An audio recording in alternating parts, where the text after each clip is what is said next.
Hey there guys, it's Metro. We are back. Today's gonna be just us talking about this. You guys are somehow unaware. There's like a BlizzCon-like announcement, presumably only related to Warcraft, but people are talking about Diablo a lot as well for some reason. And right out of the gate, we got a bit of a leak, I guess you would call it. Probably legitimate based on the way it looks, frankly. So we'll take a look at that real quick. Is there any news? John, welcome.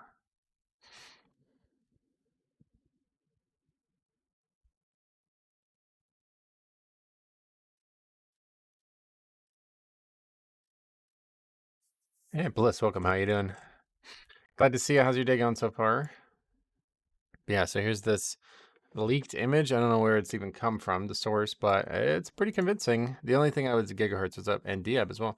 The only thing I would say that's not very convincing is this part here. This is the thing that really stops me. And also this 20th anniversary edition. Like, are they going to call it that? That seems like a really weird thing to call it when it's going to last for more than 1 year, right? Dark Destroyer's here as well. Oh, welcome. How's your day going? Anyway, yeah, I don't really think that's the only thing that makes me a little sketched out on this, but it's very, very convincing otherwise.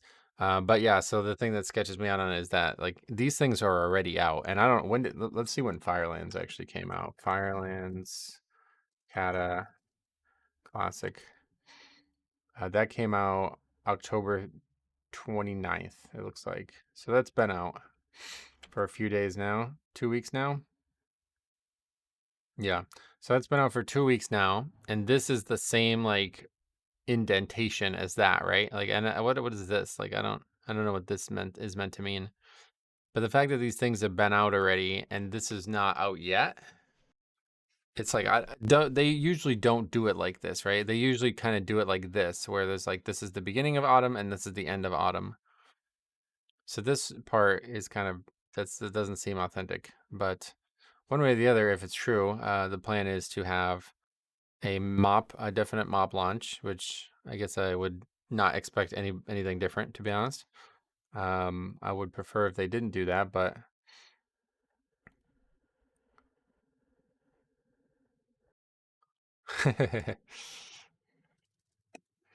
that's funny. But anyway, yeah, no, I wouldn't expect anything different there. But then this is the big news: is they're going to be doing a fresh classic, and I actually talked about this a long time ago, back in Legion when they first announced this. Me and this guy who was a viewer of my classic content on Ace Games TV originally, we kind of got in Discord and yeah, we got in Discord and talked about this, and um, it was we both agreed that they needed to do this, that they needed to kind of relaunch Classic. I'm surprised it took them this long. This would be 5 years later, but yeah, I think this is the right choice, and then go into TBC again. Because it's really weird that TBC and Wrath are just gone, and you can't ever expect to do them again. Sadistic says, will you be doing Mythic Plus after Direct? No.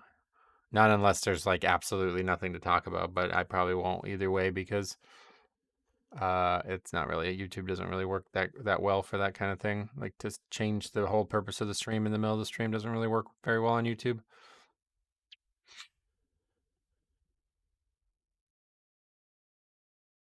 But in terms of like, is there any other things like, I don't know, like simplified rune discovery? That's out already. I guess this is out already, right?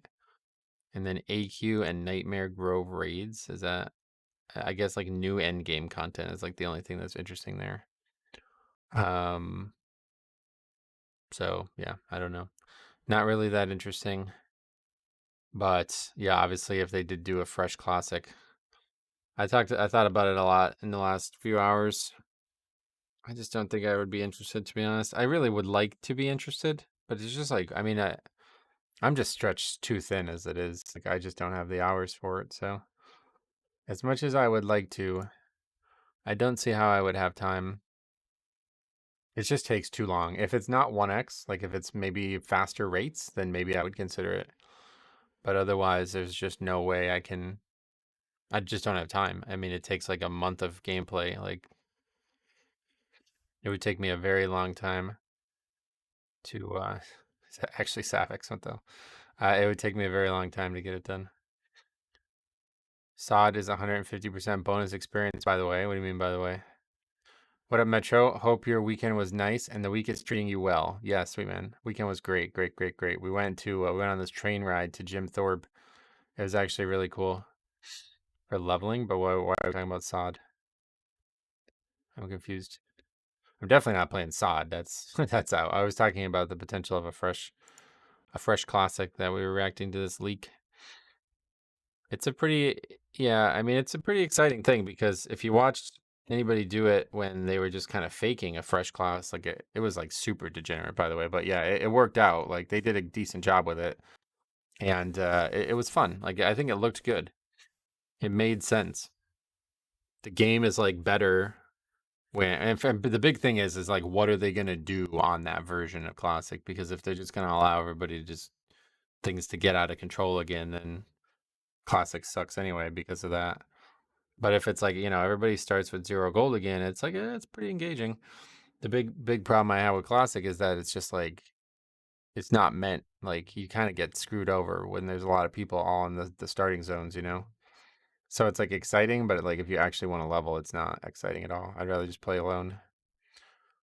It's just something there that just keeps me interested, even though I know I won't have fun with it and I won't have time for it. Hey, Size, what's up, buddy? Welcome. But yeah, otherwise, we're just waiting. Any Wowhead articles that we could talk about? I did get back to, here, let me do this real quick. I did get back to uploading and publishing the Pokemon Nightmare Crystal Let's Play. I got 4 episodes currently in the pipeline. 1 is published today.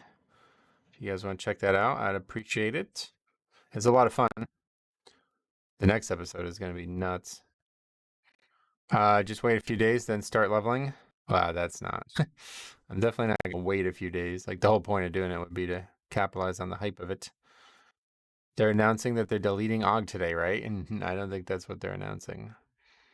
I feel like it's going to be mostly non-retail WoW stuff. Like, I really do think it's not going to be a lot of retail WoW stuff.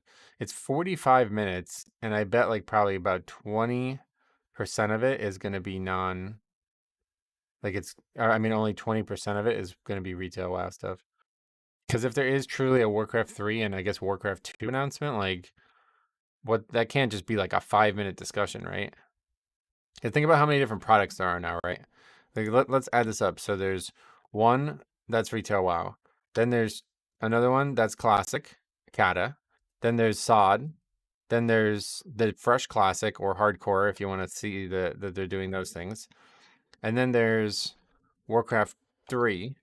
And we can just stop there because I assume that's Warcraft 2 and 3 all encompassed in one discussion. But so that's 5 different products of Warcraft. And then you would assume they're going to talk about Hearthstone, right? Because I think that's part of it. So we'll say Hearthstone. And then what about Warcraft Rumble?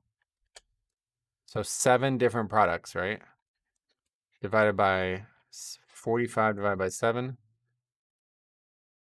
So that means they have 6.5 minutes for each thing. And that's if they do no like retrospective or like random talking, right?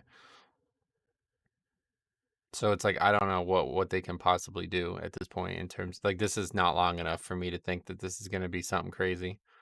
They're not going to have that many different like I don't think retail WoW is going to have much announcements at all. They'll probably just say like, "All right, season 2, it's going to be on the PTR in a few weeks," like that, and they'll give like a very brief overview of it. Fresh classic with Og Evokers calling it. They're making Blood Death Knight perma meta in Mythic Plus. Wait, where'd you read that? That's interesting if they're doing that. I'd be very interested in hearing that. I do think they missed the boat on using the original Classic hype to roll out a Classic Plus type of thing. I think like they didn't miss any boats. This job was just the best that they can do. Like Season of Discovery is Classic Plus. Like that's the best that they can do, and people didn't love it. So it was. Oh, you were trolling. Oh shit. That's unfortunate.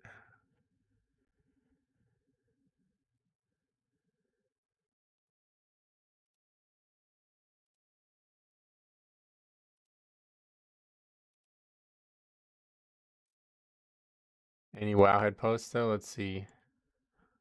Stuff about guest relations. I definitely want to look into this because I want to do this at some point. Start of chapter 3. So how many chapters are there? Is one every day? Is that how this works? I think there's 4 chapters, right? Is that right? Brewmaster buffs, I can feel it. Oh, they're definitely not going to talk about class stuff. No way they'd have time for that. No way they're going to have time for that.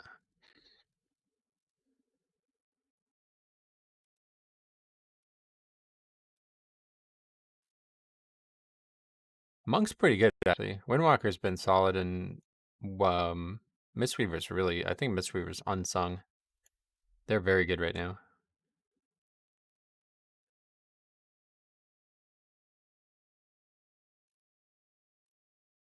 So, yeah, I definitely want to do this at some point. Bookmark this. I guess it's probably going to get removed after the anniversary, right? It looks cool. Like, I just scrolled through it and I see all these different locations. It's like, damn, this is awesome. Monks, Windwalker, and Mistweaver have gotten buffs, and Brew hasn't. We need them the most, so yeah. Yeah, Brewmaster seems to be very weak right now. I bet we get a... Oh, you think they'll do a solo queue announcement? Do you think that would come in season 2? Maybe. That's a good guess, though. I just don't think they're going to have a lot of retail WoW announcements. BM is literally used toilet paper. Oh, that's actually effective. That would be an effective tank. Be honest. Anyway, they can announce it's coming. Maybe not for season 2. Yeah, that's true. Well, either way, I'm eager to see the future. University of Warcraft football match.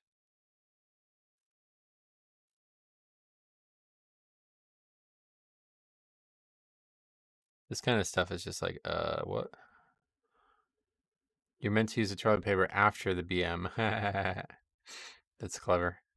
They said they were announcing something special for retail players. Did they win? My expectations are really low. Oh, yeah. I mean, it's obviously going to be a huge announcement one way or the other, but they're not going to it's not going to be 45 minutes talking about retail WoW is all I'm saying. Because there's just way too many things that they seem like they might. Oh, wait, what is this? New stuff on... Wait, what is all this?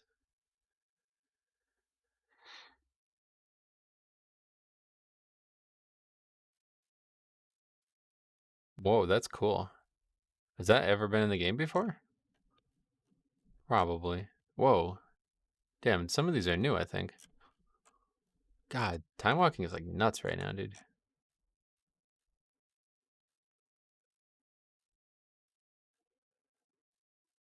A lot of new colors, stuff that wasn't in Remix, I think. How many time walking badges are these requiring? 26 weapon appearances, wow. Let's log on quick and go look at that. Vault was very friendly to me yesterday. I got a mythic weapon for warrior and mythic tier set gloves for paladin. Nice. Hey, Showtax, what's up? How the hell are ya?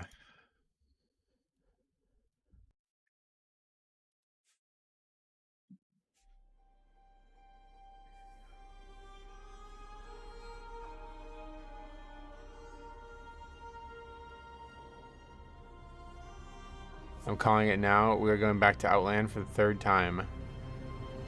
What? It's not going to be an expansion announcement if that's what you're talking about. You think we're just going to go back to Outland in the middle of this expansion? Maybe.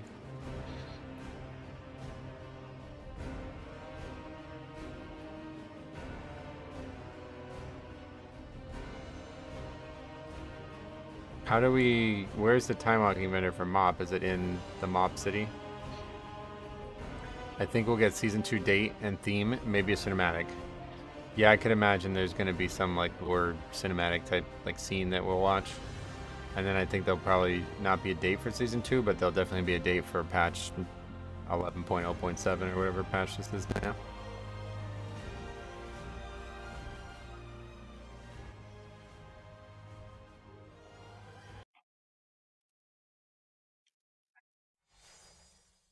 WoW is definitely going to be mentioned, yeah. I also bought a bunch more of these. I only have 6 left, so I definitely will be getting all of these. How did we get to the mop one? Guess we'll, oh, actually, I used my portal yesterday, didn't I? I know it's been 8 hours, of course. Pandaria. Magushan. Oh, it's on the Timeless Isle? Oh, okay. Jade Turpent Simple then. Probably a new roadmap. Yeah, definitely a new roadmap.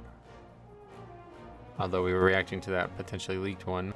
They make it easier to get the celebration tokens. Not since that first week, but yeah, they're really like you pretty much get like you get a ton of stuff now. Like you'll have, I'll be done this week if I actually finish all the weeklies. But honestly, I may not even do it because I want to do that quest line and that like hidden quest line. I wish I got all those portals. Oh yeah, well they'll all be back eventually, I guess, right? Yeah, it's not. There's no bronze to be gained by killing that rare, so no reason to stop. If you have alts run all of LFR, you get the achievement. You get 30 tokens per run per character. Yeah, that's crazy. That's what I'm saying. You get so many now. And you can run them at low level, right? Does it give a good experience? I got the 4 to 5 I wanted, but I'll probably get the rest. Yeah, it's just doing like another week or 2 of dailies and or weeklies, and you'll be done. That's the Horde one. Where is it? Is it at that like city or whatever? No flying here. God, I've missed Mop Remix. I really miss it. I feel like I left something on the bone there.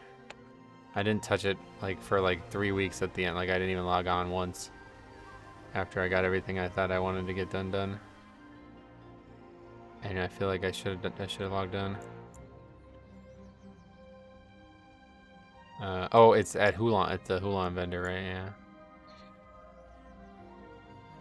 I don't know about experience. I did them on an undergeared 80. Oh, okay. Nice. God, I fucking love the Timeless Isle. This is one of the best locations in the entire game. Mop Remix was absolutely spectacular. One of the coolest things I've ever done. And I do miss it. Not that I would do much with it, but it'd be nice to just be able to log on that character again.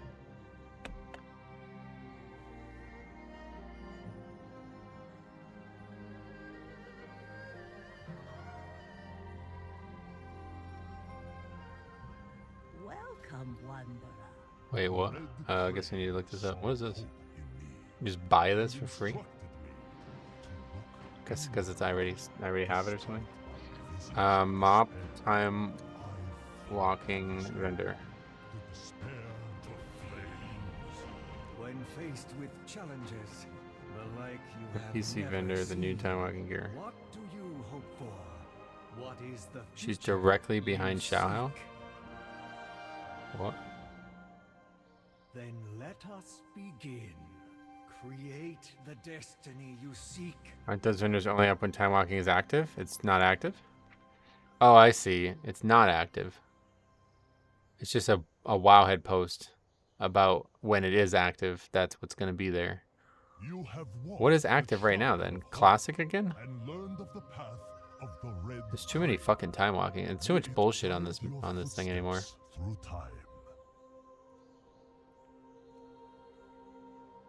It's just back to classic. Is that right? So the TBC thing was just a coincidence. Oh, that's confusing. That's really confusing. What are your predictions for today? I don't know. I don't even know at this point. I think it's just not going to be a lot of retail WoW stuff, honestly. We just looked at it before, but there's basically 7 products that they need to talk about. At least 5. We'll say at least 5 products that they need to talk about. Maybe more like 7 or 8. So for them to do it, it's...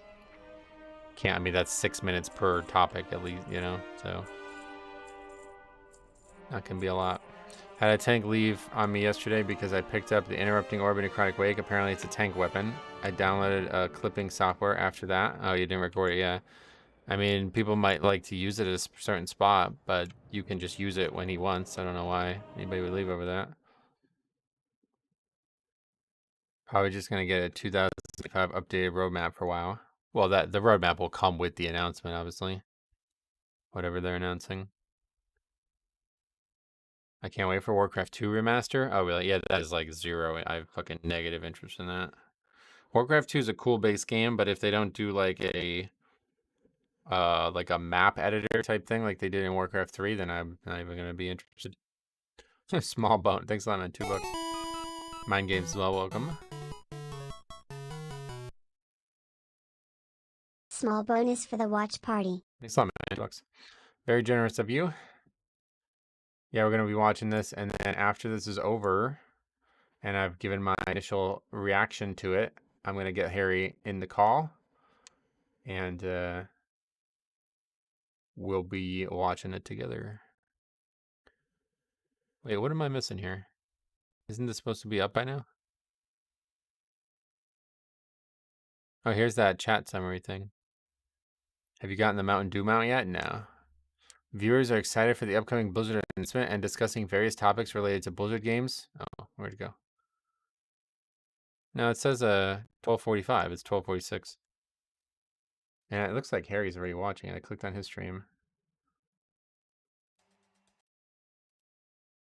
He's already watching it.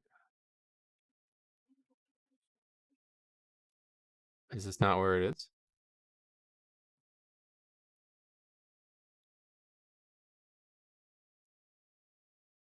Or can I send you a code for the Mountain Dew mount? Discord, I guess.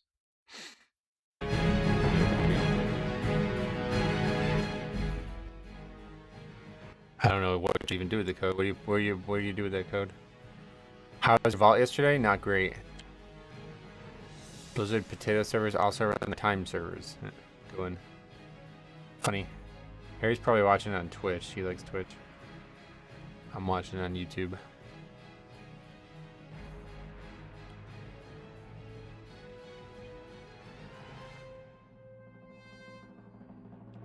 I mean, I can't even. If my chat ever looked like this, I would just turn chat off. You literally can't even read these comments. I mean, most of these aren't even actual comments. It's just spam. Crack 2900 and 634 item level. Whoa, 634 is huge. Nice, congrats. What's that last point? Oh, yeah, Alex Central is excited as well. I don't know if he's actually going to play WoW if they announce something he likes, but...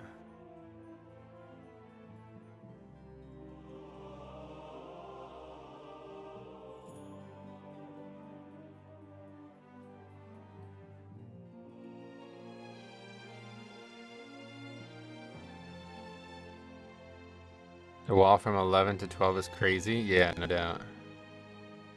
What is 29 now? It's like mostly 12s, right? All 12s. Why are people just spamming drops in Twitch chat? Spamming drops, what does that mean? Oh, like they're trying to get... I forgot about that. How do you get that? I just don't even care about stuff like that, but... Still can't get people to kick Twist of Fate in 12s. Twist of Fate, that's on the tall caster mob in Corded Threads, right? Or City of Threads or whatever. Yeah, that's why you gotta skip them. There's only the one that I fight. Man, it's not like a fucking dungeon is impossible, so don't take my advice. Funnily enough, Miss was my last one. Oh, really? Yeah, Miss was a hard one. I feel like it's a lot harder than people give it credit for. If you don't have all the weird cheesy things like you can pull the walls and all that, it makes it a lot harder. Storm music. Hey Metro, hey chat. Hope you all had a great day. Day's just starting, brother. We're about to have a great day. Let's see. 53,000 people already just in the Twitch chat, yeah. And there's 68,000 on YouTube. Is there actually more on YouTube? That's funny. All my Miss 12 have died at the first ball. Any tips? There's not really, I mean, unless you're DPS, there's not really much I can advise of you. Like, it's just a DPS fight. Like, I don't know. If you're the key holder, try to invite people who are understanding that the DPS is incredibly important on that fight and they are going to sell out for single target. I think what a lot of people don't understand about that fight too is that like CDs on the pull is very effective. like you can do a lot of damage to both bosses at the same time. So like sitting there and doing like 100k damage, right? Like 100k DPS at the start is like not effective. Like it's not gonna make the fight as quick as you think it is. The fight is like at least 3 minutes long. Like you'll never have that fight be less than 3 minutes long, no matter what you do. So like it's probably close to a 4-minute fight, right? So like why would you not use your 2-minute CDs twice? You better make sure you're using your 2-minute CDs twice. Otherwise, that fight is getting really unwieldy. So I would, if I was playing a DPS, I would use 2-minute CDs on the pull and then again on the second burn. Need a Metro NPC in the game? Was this a Warcraft 3 thing? I mean, if they're putting this... Oh, I see. It's just like a years WoW thing. Slow mode is on. It's getting a little spammy in there. I sent you a message on Discord.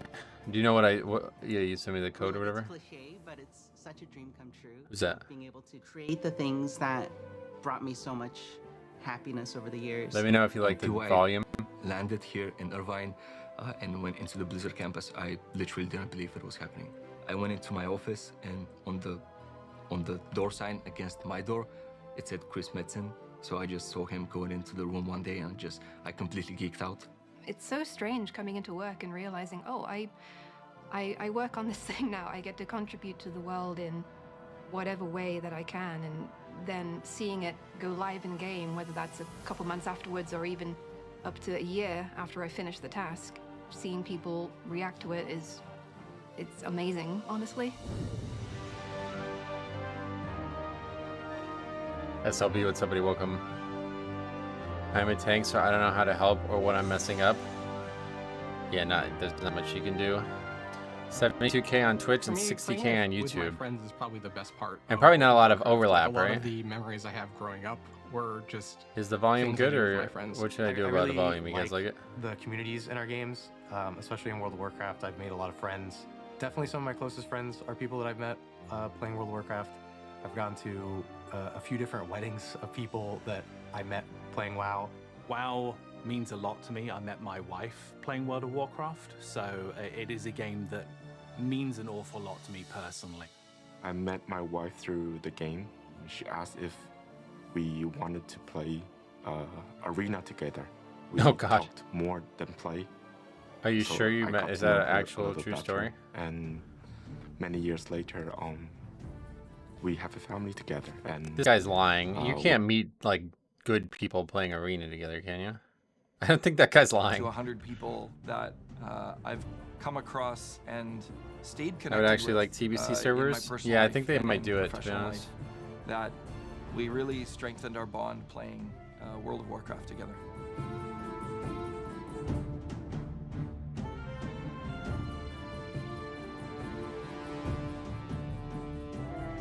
This is just like fluff, right? Like this is not anything happening right now.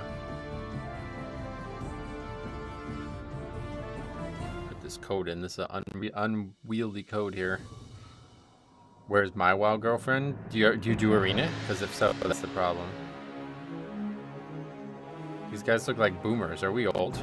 Those guys are pretty old. Those guys are definitely older than me.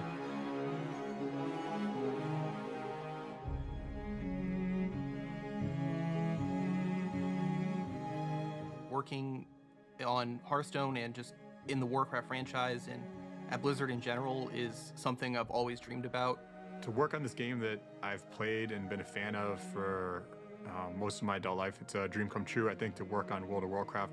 Got that, man. Thanks a lot, man. I appreciate you sending me that. Something I could have never imagined. My job entails as a senior test analyst. I doubt these stories are real. It does feel like a lot of them are not real, yeah. Incredible experience. But they probably are real, and that's them cherry picking people to put their story out. Right, so I love to just be. I lost my wife. Mythic Plus, yeah, seriously. I work in localization. I play on the Taiwanese realm. So the owner of the local game store met his wife through WoW. Oh, I know a lot of people did. It's just funny about arena, like of all things. The language that they're used to. It is a great feeling. I met my wife plugging into the class. We bricked a 9, and that was the start of something special. Yeah, she rage quit, and I sent her a bunch of emails or a bunch of messages, and she got really turned on by that. Way back in the day, I was 12 years old, and somehow I ended up in a guild with a bunch of guys that were in their late 20s. They really enjoyed outdoor PvP, and even though I was a lower level, I would still join them from time to time, let them use me as bait for alliance players. My favorite memory is actually when I dueled my guild master on his out. I managed to beat him, and then for the first time ever, I unmuted my mic, and with the most high-pitched, squeaky, prepubescent voice, I told him, "How does it feel getting beaten by a 12-year-old?"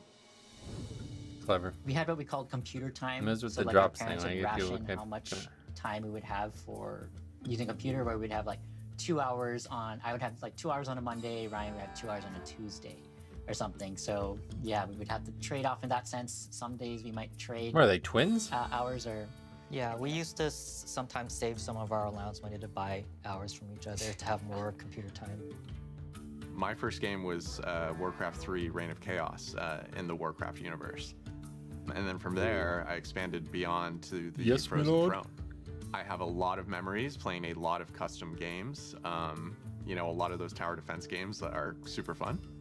I was one of the main healers in our raid group.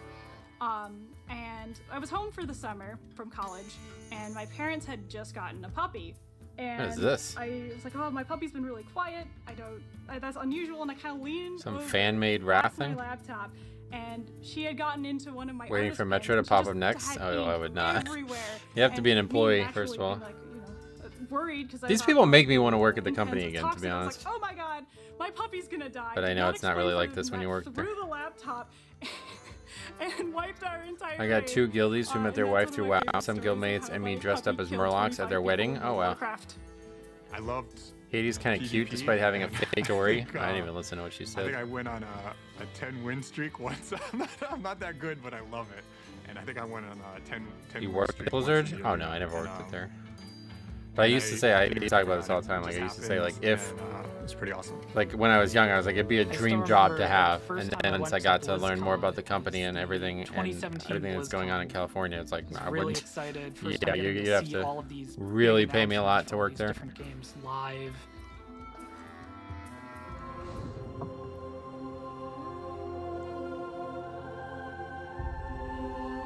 That was the official Wrath trailer made by Hurricane. Oh, like for Wrath launch, gotcha. Yeah, see, I told you, they're going to be talking about Hearthstone in this Warcraft Rumble too, so that's a lot of products I got to get through today. Akeno, is that how you say that? Welcome, morning. Remember to pull back your expectations. We don't want disappointment. Well, I mean, it's just an announcement. I don't know what kind of expectations people have.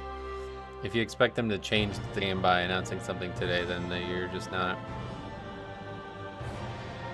I've been mired in Azeroth since the RTS days, and I haven't left since. Hey, Toasty, what's I've up? been playing World of Warcraft. Do people for still about play 15 Rumble? I years think there's now, still a handful of people playing, like a couple which dozen. is pretty wild to think about. I have been playing the same character, Human Frost. I want to see season 2 Mythic Plus rotation. Yeah, I've been I playing can't World of imagine they would Warcraft announce for that 20 today. years. The thing is, they'll probably do like a media alpha dump and beta. again though. Like I've WoW been Head will playing have World of updates that Warcraft. aren't on this announcement. I guess. So that's why me and Harry 21 are getting it years. together. I If you started guys have playing never when I was watched one 5 of these years things, old. me and A lot Cop of our used to do these all the systems time, and it are would be like code 2 hours is, of announcements 20 after the plus video years was old. over. I've found files that were written before I was So born. we'll see. I'm sure there's I more lived to in San come. Diego at the time, and I heard that there was a midnight signing, and I got signatures from everybody who was there who worked on the game previously.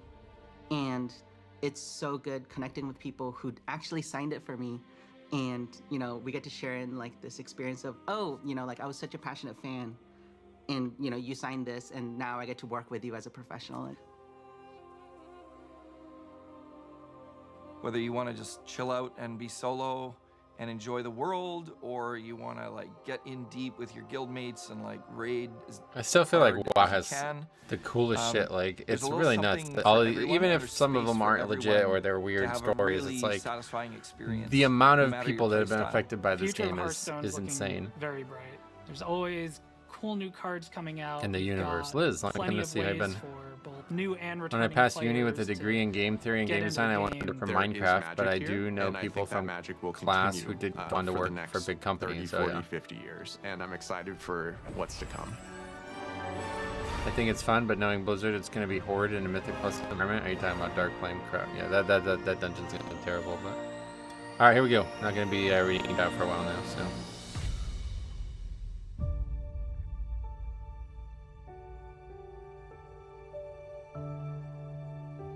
Warcraft 2. Or is that one? That's one. Warcraft has always been my peace and my outlet. I have such a deep love for everything inside Azeroth. Wow. I thought, I'm gonna move on eventually, as if it was just any other game. Nope. And it wasn't. I'll turn it up a bit, yeah. I was a very introverted person, I was lonely, and then I accidentally stumbled upon World of Warcraft. I even ended up in a guild, and in the guild I even made some friends. And we always come together to enjoy the moments that we create in the game, whether they're fun, competitive, or silly.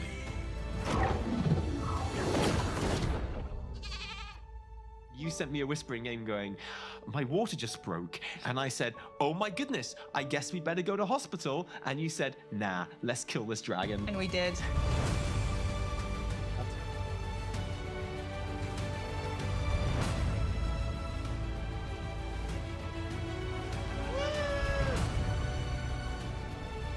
Hearthstone changed my life. I cannot picture my life without WoW. Oh my god! Hey, Grubby. Thank you, Warcraft, for giving everything that you gave us so far. Here's to like 100 years more.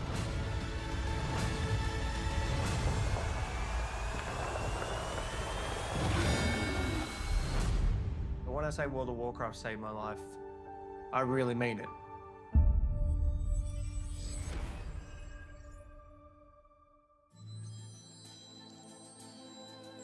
One year of Rumble, yeah. Is that worth putting on there?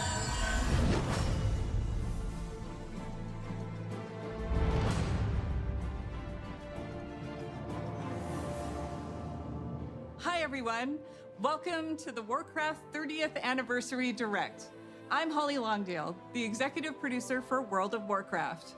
Alongside Hearthstone, Warcraft Rumble, and the Warcraft real-time strategy games, we are all honored to be here to celebrate some big milestones with you and talk about the future.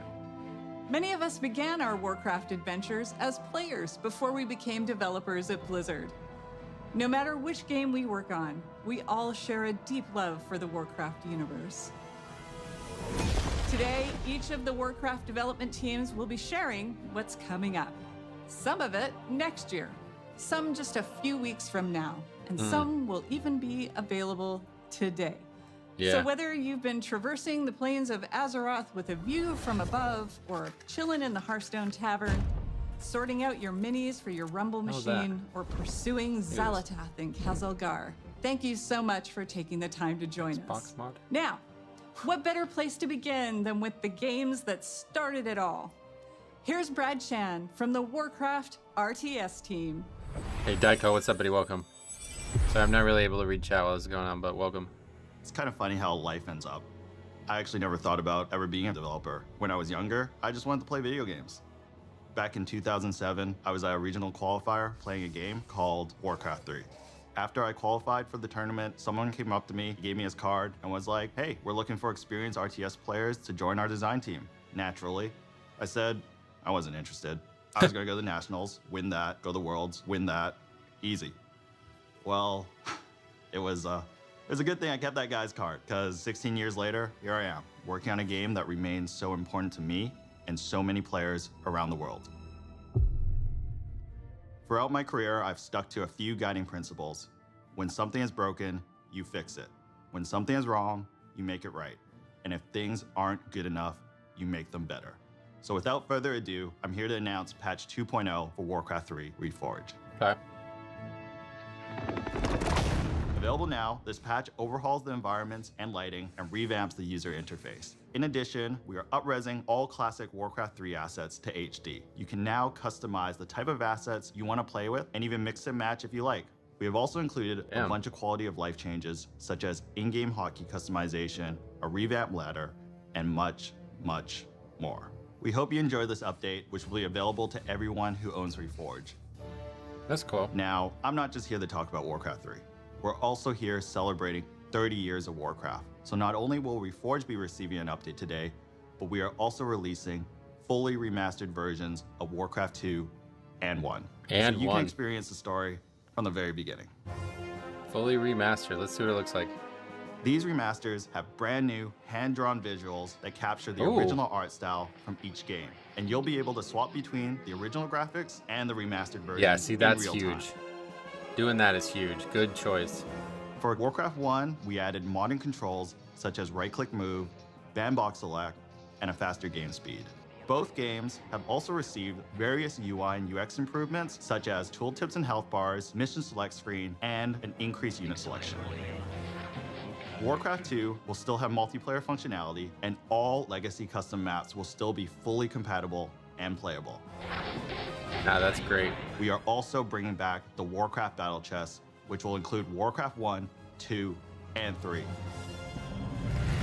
So here's to 30 years of Warcraft, and I can't think of a better way than celebrating than reliving the story from the very beginning. That's pretty cool. Oh, did I mention this is all available right now? I figured. That's cool. The tides of darkness have come again.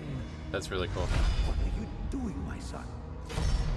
Succeeding. Definitely gonna be checking out Warcraft 3 stuff. In truth, it was I who was betrayed.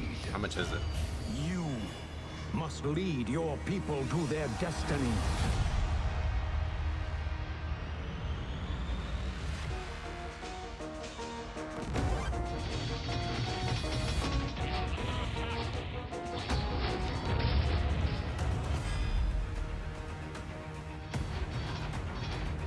Yeah, it's lagging. This looks fucking great though.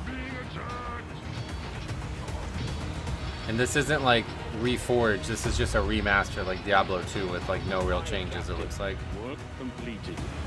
So this is the best case scenario here.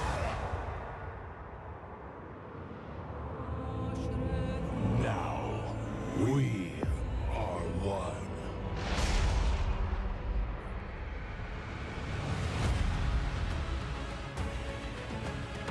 This is a really, really cool idea here. That's so fucking cool. Up-res the original visuals is such a better idea than what they originally did. I'm actually really interested in seeing what that looks like. Yeah, unfortunately a reskin is the best case scenario right here. The game's already great. They didn't need to change anything. Job's done. No price on there. It's $40. And that gives you 1 and 2 and 3. I already own 3. Think that Hearthstone turns 10 this year. It's been such an incredible decade. Together, we've made the tavern a place for sharing joy, excitement, and some very tall tales indeed. We've made friends with Murlocs, battled old gods, and now we're traveling through space. But for me, the most incredible thing of all is that I get to work on my favorite game with such an amazing team. Ever since Hearthstone came out, we've been with you on that road to legend. I remember on my first climb to legend, I had played something like 500 games in 1 month. And as the clock ticked to midnight, I was 2 wins away and didn't make it. But I played another 500 games the following month and made it. Shout out to Darkshire Councilman. But those 1,000 games pale in comparison to the more than 160 billion games that we've all played over the last decade. And that's not counting Battlegrounds. Can you believe that it's been 5 years since the mode launched at BlizzCon? That's 5 years of building Death Rattle Beast comps, magnetizing mechs, completing quests, and collecting trinkets. It's been awesome to watch Battlegrounds grow from what was pitched as the biggest tavern brawl ever into what it is today. We are so thankful to our community for being with us over this incredible decade, and we're looking forward to the next 10 years in the tavern together. I don't see it down The here. future is packed Am I missing with something? even more places to explore and adventures to share. More expansions, more mini sets, and more surprises. Oh, Now, let's take a look at what's just around the corner. One of the amazing things of working at Blizzard is getting to watch other teams pushing the boundaries on their own games. $10 per game, it looks I like. think we're all genuinely fans of what our coworkers are up to, and it's really special when we find the first moments one's to only $5. collaborate. 6. What's up, everybody? I hope you're enjoying your adventures among the stars in That the can't be Great the Dark new one. Beyond. We loved working on this expansion and wanted to take our next mini set further into the cosmos than ever before. Prepare to travel beyond Azeroth, beyond Warcraft, and into Heroes of Starcraft. I'm super excited for this mini set. It's the first time we've ever explored another universe this deeply in Hearthstone. A ton of people on the team have so much love for StarCraft. So being able to bring it into the Hearthstone Tavern has been incredible. Some might say, it's about time. Obviously, we knew we had to go big. The Zerg, Terran, and Protoss factions are represented on cards via a faction banner. Not only do the cards in each faction work well with one another, they're also usable across multiple classes. Each of the factions also has a hero card featuring one of the most iconic faces from StarCraft. The Zerg are led by the Queen of Blades herself, Sarah Kerrigan. She gives Death Knights, Hunters, Warlocks, and Demon Hunters access to an aggro playstyle with near endless swarms of Zerg cards. After all, what would a StarCraft mini set even be without its own version of a Zerg rush? For the Protoss, we have the legendary Artanis, seeking to unify his people. He grants his powers to druids, mages, priests, and rogues. He focuses on powerful, high mana cost units, and uses the psionic powers of the Protoss to make those cards cheaper. And finally, who else could we have to lead the Terran besides the iconic Jim Raynor? Thanks to him, warriors, paladins, and shamans will get a hold of the new starship keyword from the main set, but these aren't your average starships. They're battle cruisers. When we first started working on this mini set, we went to the team and asked, what does this need to have in order to truly feel like StarCraft? We've made sure to represent as many units from StarCraft as possible. There's even one character from Warcraft that snuck their way into the set. Grunty, the Terran armored Murloc. On top of everything else, Heroes of Starcraft has more cards than any mini set we've done before. There's so much to explore here. So many strategies, so many interactions, and so much StarCraft nostalgia. And we might have some special music as well, just for the occasion. Heroes of Starcraft is coming in January 2025. That's pretty interesting. But there's even more coming up for Hearthstone. We're making some big changes to Arena.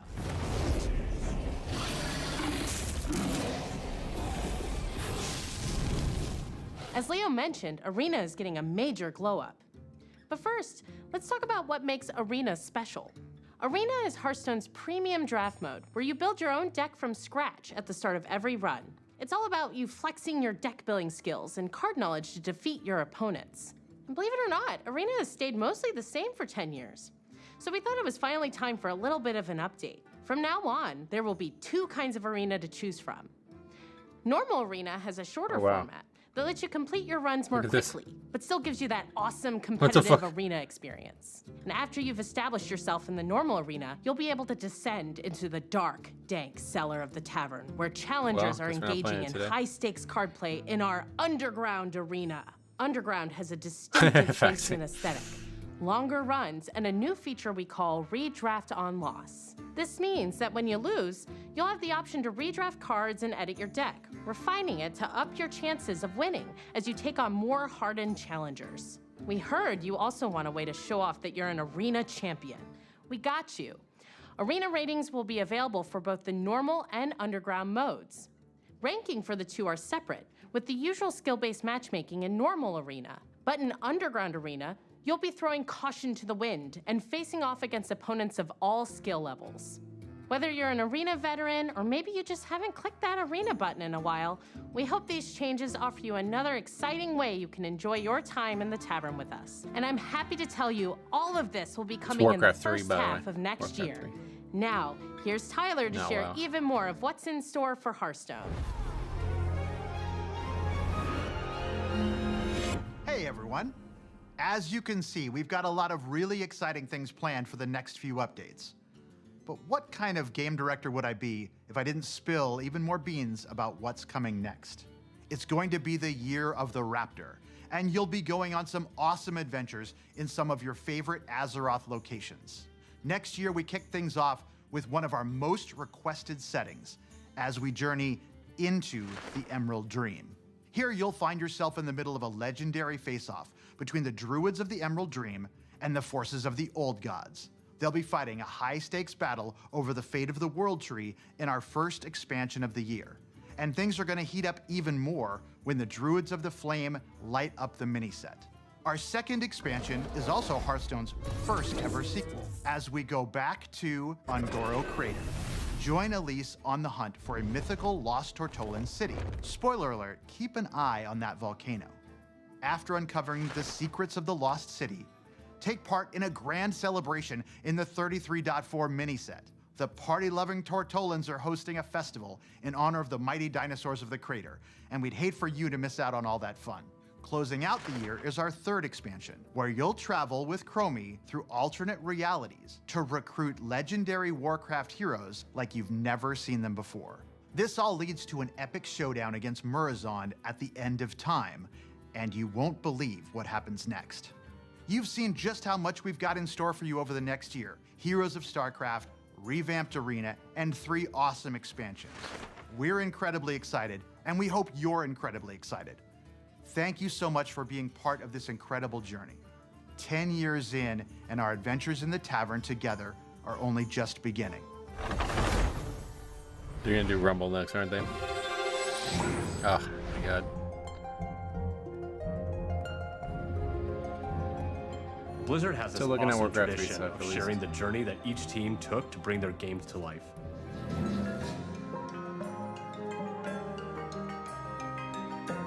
I think this museum is a beautiful way to relive the memories of development and share that passion with the rest of Blizzard. What's up, everyone? It's been about a year since I stood on the main stage of BlizzCon and we launched Warcraft Rumble together with all of you. And what a year it's been. All of us on the team have had so much fun watching you dig into our game and explore the hero collection, the army building, the nail-biting finishes. You've beaten over 900 million bosses. And on the matter of Alliance versus Horde, you picked Team Jaina almost 10% more. But maybe, most importantly, you've summoned over 1 billion angry chickens. That's 2 billion chicken wings. Cut. In just a second, we're... Jeremy, we're trying to shoot Rumble here. Oh, Rumble? Oh, I know a little bit about that. Scoot the camera. Cool. Awesome. When we started working on Warcraft Rumble, we wanted to make something that harkened back to our strategy roots. That was meant to be funny. Like the first time I booted up Warcraft 2 on my dad's Power Max 7100 66 AV. I'm stoked to play those new remasters. But we also wanted to do something in our universe that we'd never done before.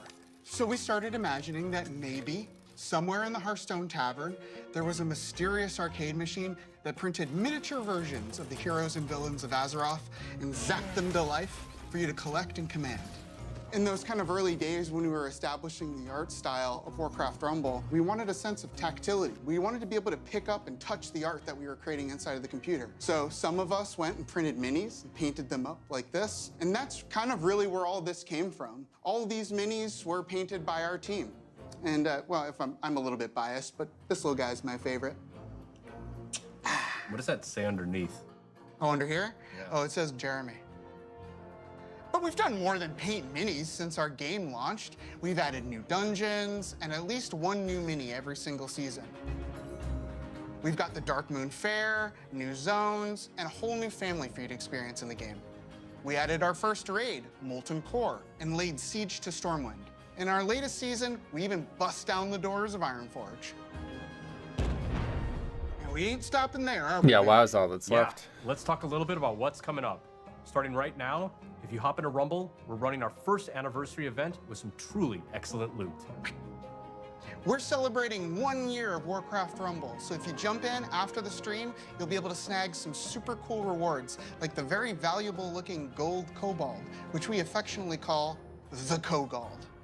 Okay, have you scanned this thing yet? Great. We've also been working on something really exciting for later in the season. There are some characters in Warcraft that don't fit so cleanly into just one of our families. So we're adding split leaders. These leaders belong to 2 families at the same time, which really expands the possibilities of how you build out your armies. And we're not just adding 1 split leader, we're starting with 3. Up first, fighting for the Alliance and Cenarian families, is Malfurion Stormrage. And representing the Horde and Blackrock families, we got Chieftain and former War Chief Orgrim Doomhammer. And finally, leading Undead and Beasts is Anu Barak. But before any of these 3 new leaders join the fight, we're going to be reworking one that we released this time last year. Sylvanas Windrunner is finally taking her rightful place among both the Horde and Undead. We've got an awesome season ahead of us and can't wait for you to check it out. We'll be right there with you.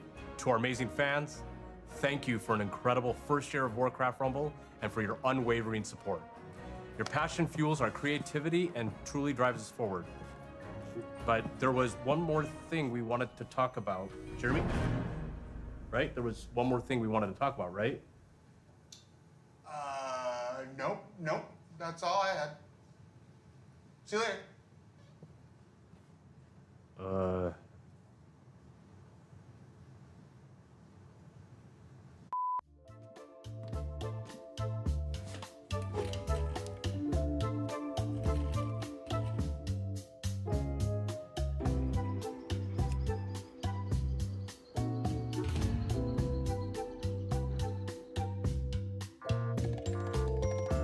His phone's dead.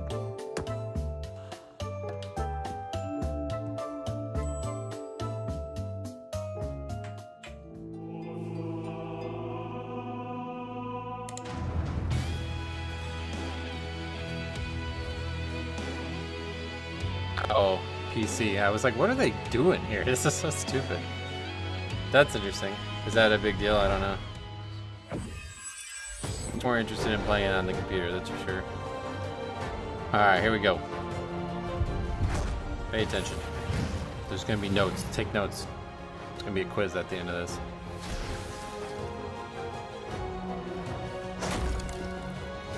We are so excited that you're here to celebrate 20 years of World of Warcraft with us. When the game first came out in 2004, I remember Facebook had just launched.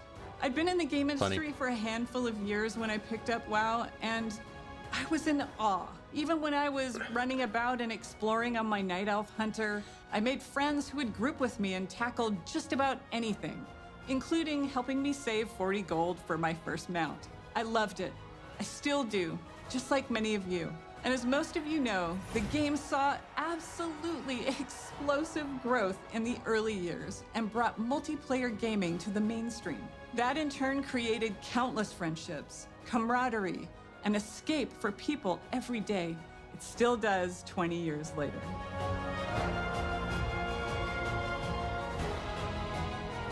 We dug into our history and discovered that across 2 decades, together, we've accumulated 1 billion days of time played in Azeroth. That's a wild number. How long into this are we? Time is it 1:30? So many of you have joined us over the years. Some of you have met partners in the world and gotten married. Some of you have even named your kids and pets after characters and locations in the game. Veterans from all over the world. Those who are hearing or visually impaired or have physical challenges. We've welcomed seniors, even whole families playing together with their kids, and so many more who call our world home. No matter who you are, when you come to Azeroth, you can live how you want and be who you want to be. It's a gift for so many, and certainly to us.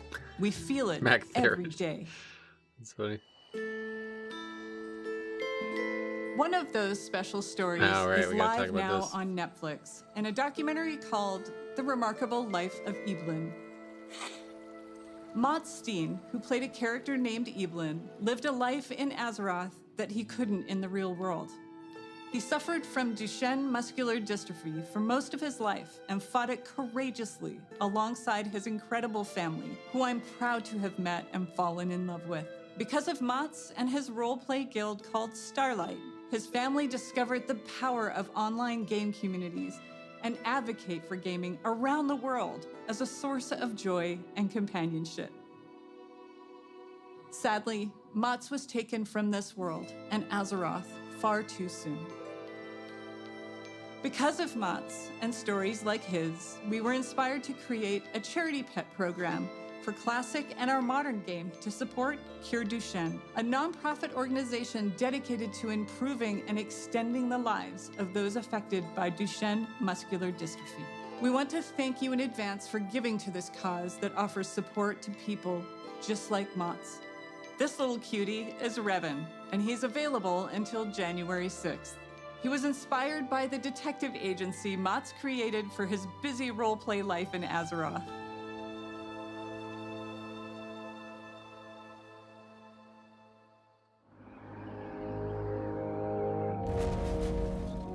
Right now, we have our 20th anniversary celebration running in-game. We've got modernized Tier 2 armor sets, classic time walking, new world bosses, trading post items, rewards, and more with all that nostalgic flavor. In the War Within expansion that we released a few months ago, we've taken the leap into the first chapter of the World Soul Saga. More coming on that. And of course, Classic is always cooking. But this moment is about you.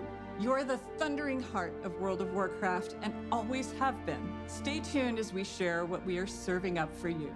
And thanks for making Azeroth a place you call home.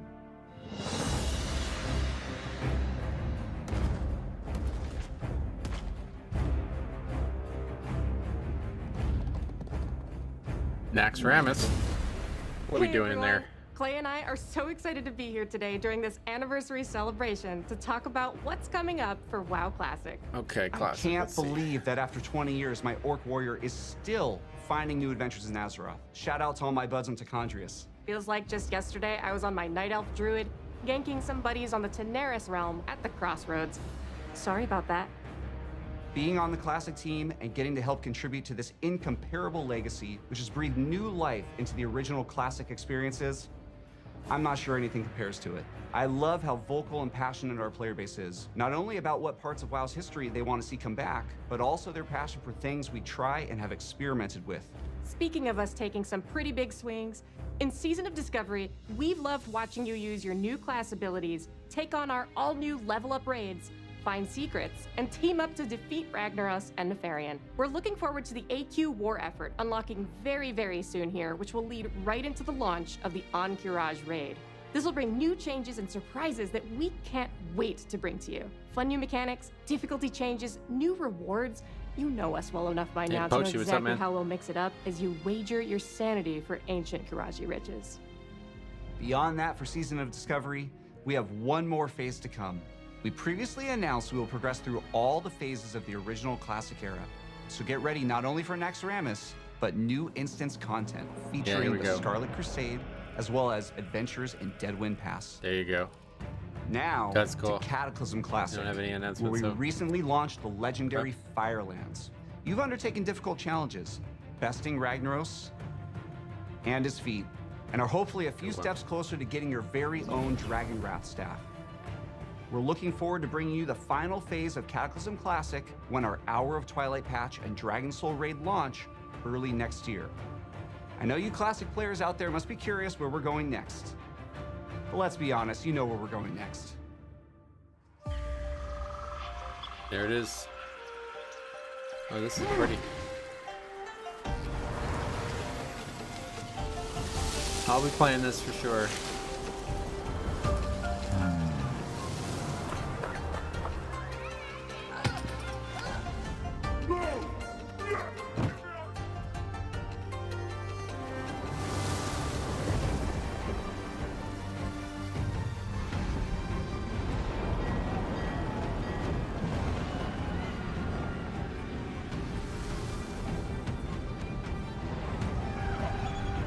Yeah, me too, fact check.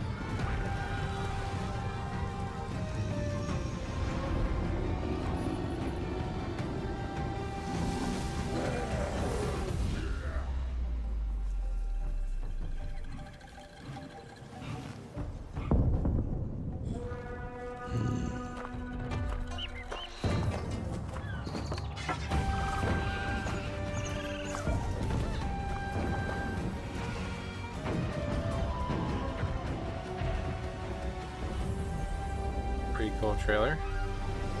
It's that same guy who makes all of them, right? Pandaria. Do you guys say Pandaria or Pandaria? The Classic team is proud to announce that Mr. Pandaria Classic is coming, and we can't wait to bring it to you next summer. With its legendary class design and incredible raids and dungeons, set amongst a gorgeous environment and backed by an unforgettable soundtrack, we'll be traveling back to experience all that Pandaria has to offer together.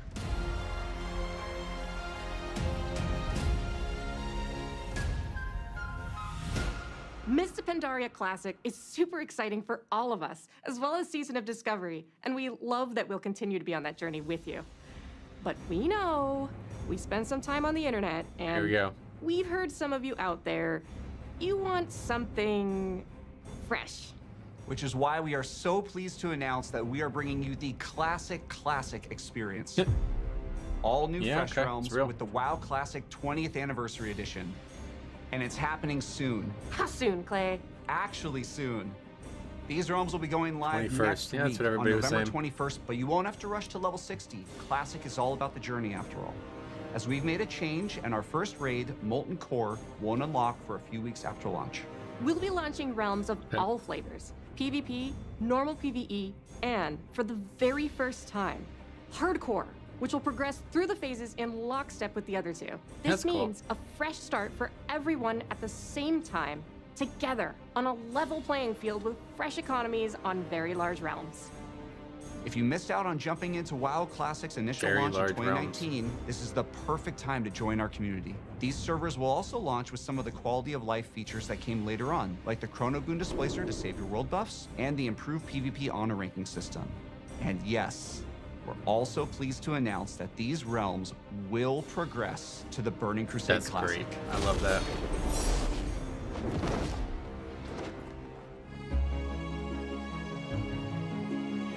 Launching these servers close to the exact date World of Warcraft came out 20 years ago, alongside all the work we're doing for Season of Discovery, Cataclysm Classic, and Mists of Pandaria Classic means so much to us. We love this game, and we love the community that has made Classic Realms their home alongside their friends.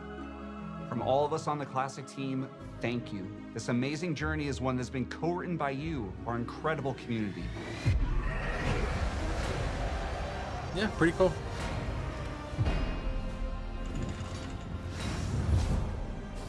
A lot of things to log into, yep. Hi everyone, we're in the middle of such an Hey, incredible Ian, what's up, moment buddy? for World of Warcraft. The World Soul Saga kicked off in August with the launch of The War Within, and we have been so excited to dive into the expansion alongside all of you. Whether you enjoy raiding, He lost some dungeons, pounds big delves, time, yeah. PvP, collecting appearances, pets and mounts, role-playing, or exploring the open world, we hope you found a part of Azeroth that brings you joy. He looks good. It's humbling Looks to healthy. be standing here on the eve of WoW's 20th anniversary. Looking back, 20 years ago, I was fresh out of school, and I had just seen enough of the beta to know that I needed to play this game, and then immediately stopped to avoid spoiling the experience for myself. I'd booked a couple days off work for launch, and was looking forward to really diving into Azeroth. But little did I know that my server would be offline for the first few days due to overwhelming demand. Shout out to Mal'Ganis. But even less could I imagine how this game would in so many ways define the rest of the course of my adult life.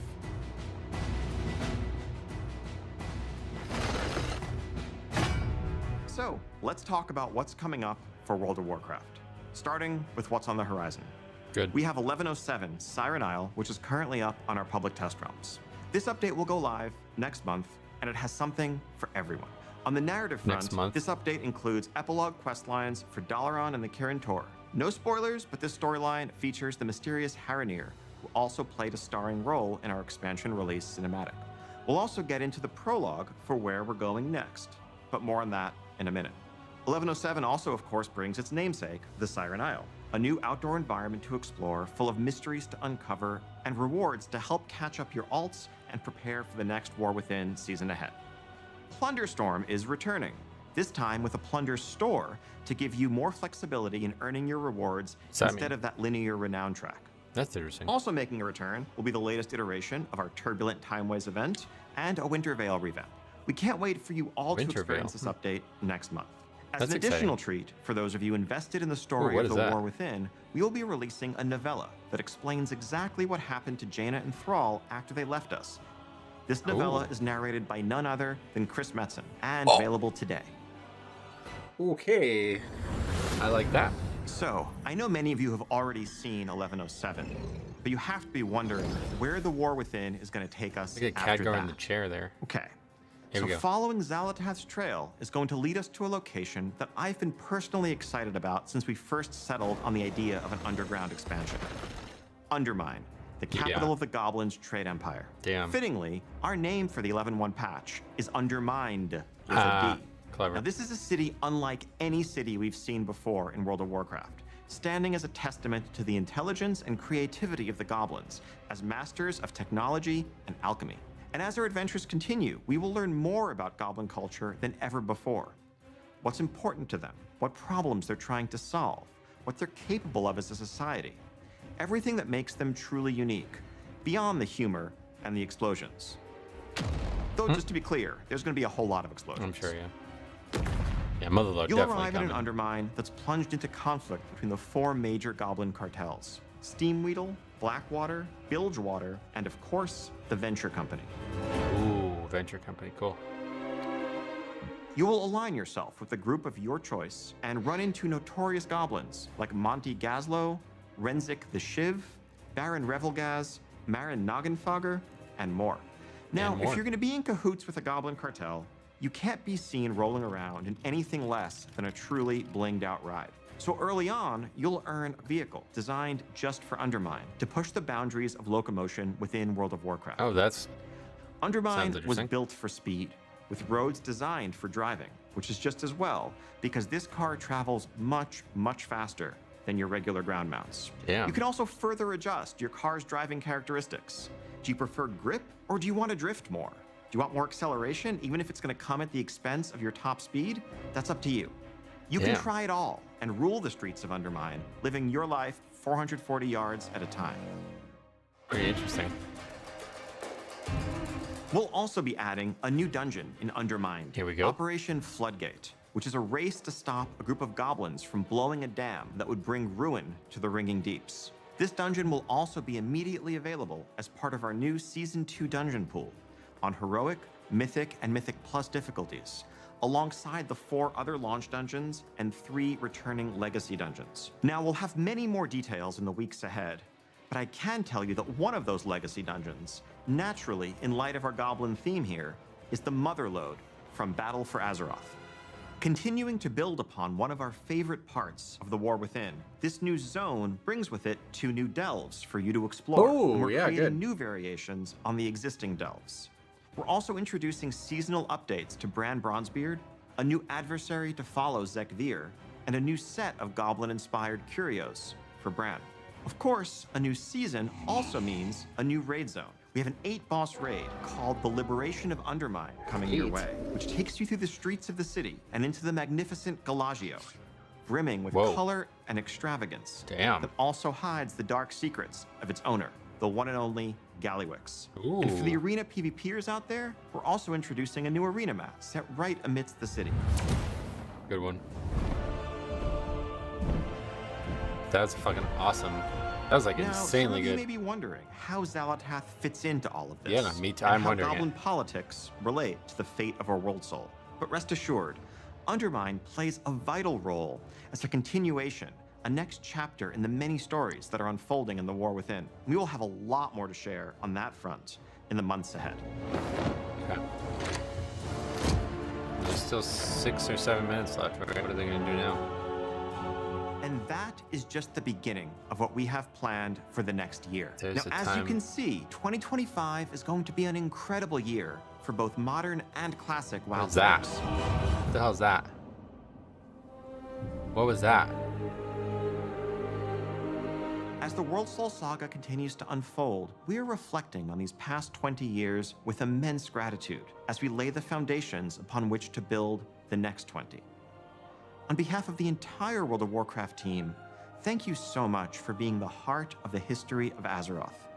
Whether you've just joined our community, been with us for the last 2 decades, or somewhere in between, thank you for making Azeroth your home. And speaking of home, the team does have one more thing to share with you.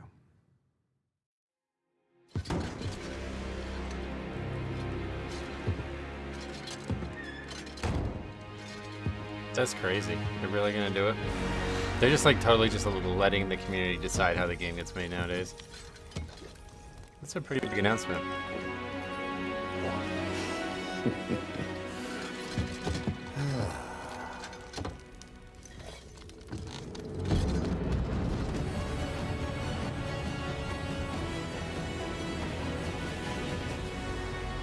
That's all they got. Wait, midnight? What are we talking about midnight for? Oh, that's like a feature of midnight. Oh, okay. I was gonna say, that can't come with the season. That'd be insane. Thank you for joining us today, and for being with us for the past 3 decades. The Warcraft universe is a living, breathing world that's been experienced by over 250 million players around the globe. That's it, right? That's millions of stories of adventure, laughter, and true connection. And as the years have passed and our communities have grown and evolved, the statue behind us reminds us all how important Warcraft is and continues to be. It serves as a reminder of our shared passion for building Azeroth together. And it's you who truly bring Warcraft to life, our players, and the communities you are a part of. Thank you for being the lifeblood of this world that means so much to all of us. 30 years of history is the perfect foundation upon which we will build for the bright future ahead, and we can't wait to walk that road alongside you. And before we go, we want to share something very special. This September, 190 performers took to the stage to celebrate 20 years of World of Warcraft with a series of concerts in Switzerland. Prepare to dive back into the history of World of Warcraft through its incredible soundtrack performed live. And whether this music invokes cherished memories or you're hearing some of these pieces for the first time, we hope you enjoy the performance. Here's to the next 30 years.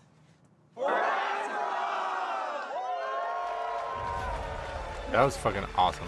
That was a really good presentation. They didn't waste much time. Like, there was a couple times where I was like, oh my god, turn it up. But that was mostly just because of other games I don't care about. They didn't waste any time with that. That was cram-packed. And it's still got 3 minutes left. That was really, the WoW stuff especially was really, really good. And I'm really excited for the Warcraft 3 stuff. That was really good.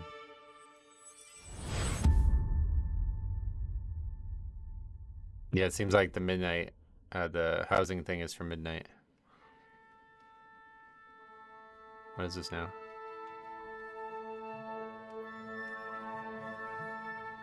Something we've seen. Oh, this is like a...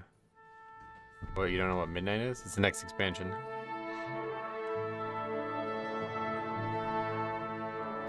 I don't know how housing works in other games.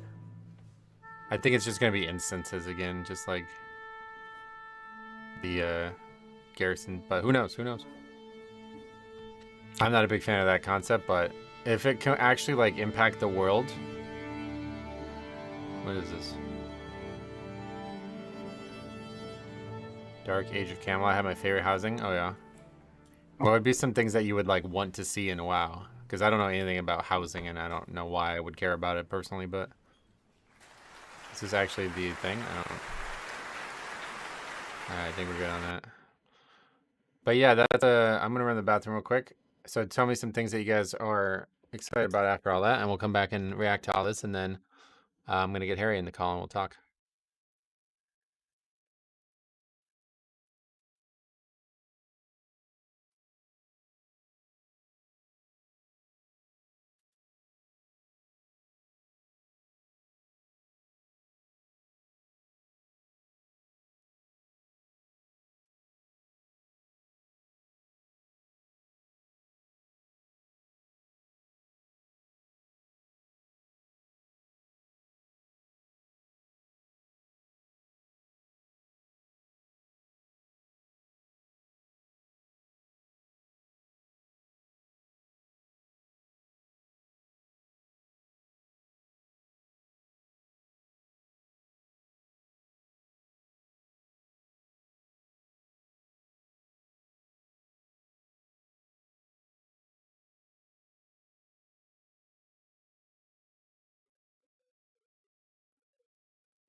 Okay, I'm back.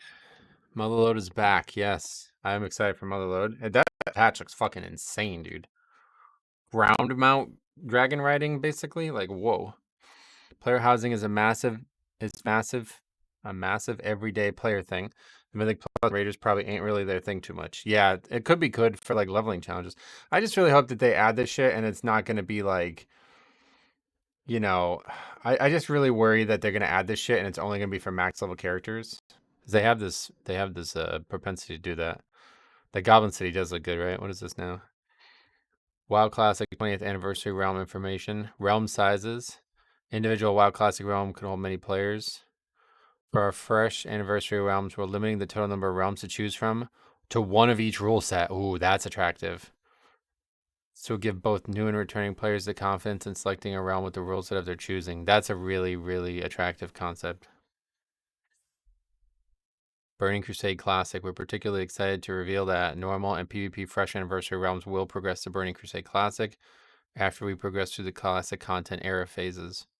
This will be our first visit back to the start of Beloved Classic since, yeah, that's really cool. Hardcore will not be progressing. Really good. I actually am pretty excited for this. I just don't think I would have time for it. GDKP policy, not allow gold. Yeah, that's really good. Cool. They did everything I would want to see with Classic. I think anybody who was talking about Classic Plus was just kind of dreaming, but I like that a lot. Player housing. Wow, looks like a glorified trophy room. Wow, I mean, they barely showed anything, but yeah, that was a really fucking big announcement, huh? Looks like new horrific visions are coming back. Oh, where did you see that? Retail is in good hands. For me, I will play Classic 2. Warcraft is a must-buy. I will ignore Sod, Pandaria Classic, Hearthstone, Plunderstorm, and Rumble. Yeah, I'm not really interested in Plunderstorm, but Mob Remix, or well, yeah, Mob Remix. I'm more interested in, but yeah, Mob Classic also pretty cool. I'm pretty excited for that. Oh, look at this. Oh wait, they're just speculating. Yeah, they're just Operation Floodgate. That's so. What do you guys think about that? That there's going to be a new dungeon and it's instantly going to be Mythic Plus. I don't like that. That's scary to me. We'll see how that goes. Because then you're going to have basically 7 dungeons that everybody knows and then one that nobody's entered before. Yeah, let's take a look at the roadmap. I want to see that too. Where is that roadmap? The raid. December. So this is going to be early December. So this is probably less than a month away. Where's the roadmap?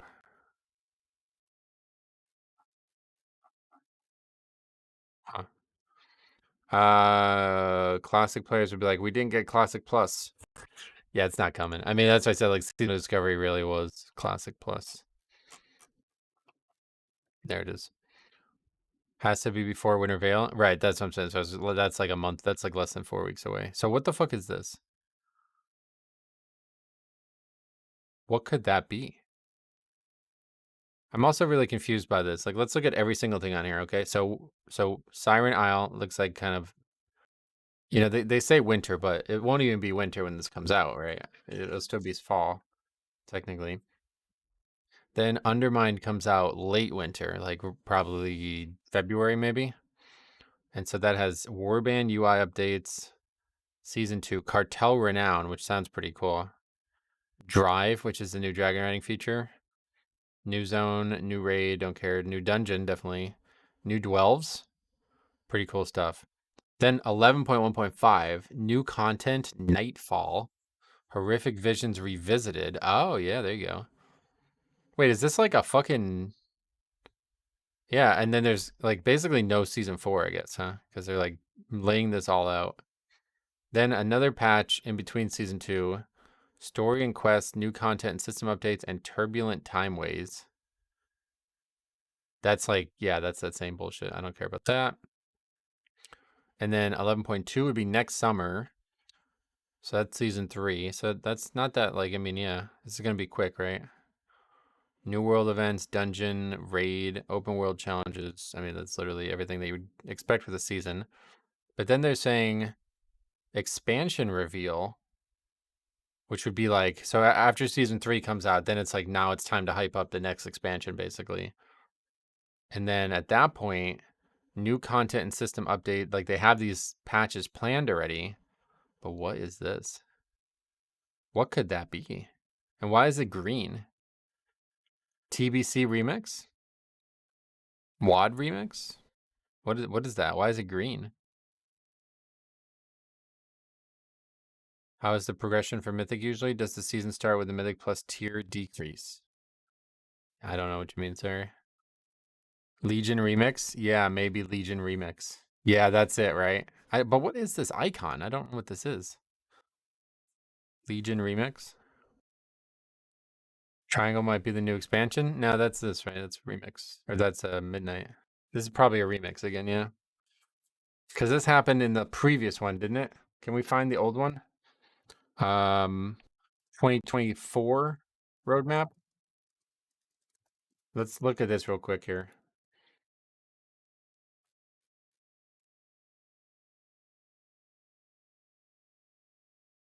Is this not the right one? There was one that we saw. And it like convinced everybody that it was WoW roadmap mop remix. Because there was one that was like one that everybody saw and they thought it was going to be mop. Oh yeah, here it is. It just says here, time running pandemonium. So it's not quite as defined as this one. But yeah, that's got to be Legion remix, right?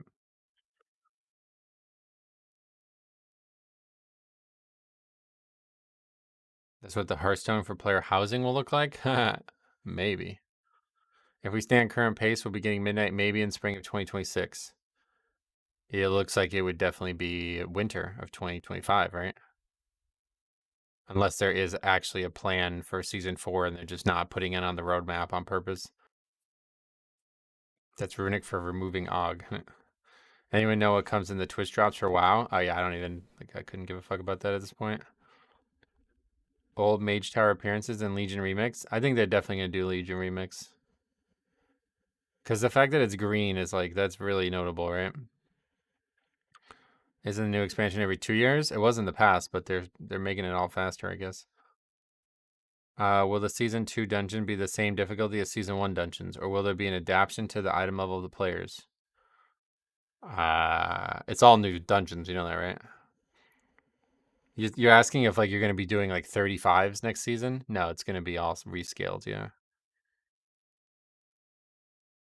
So we got 2 instances to fill season 2. Yeah, what 2 could it be? What do you guys think? Plaguefall? Is there any other goblin-esque dungeons? Or do you think it's only Motherlode? Legion remix would be nice because it'd be easy to just use the artifact weapons instead of cloaks, right? Yes, that's what I'm wondering. Gotcha. Yeah, no, every season they do that. It's like a rescaling of the game. They've been doing that since a long time ago. Probably like Wrath, I think that was the first time they did that. Junkyard. Oh yeah, it could be Mechagon dungeons again. The other side? For goblins?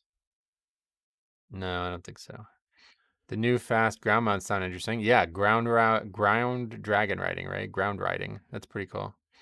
I don't think they would do Mechagon again, but there's goblins in one wing of the other side, is there?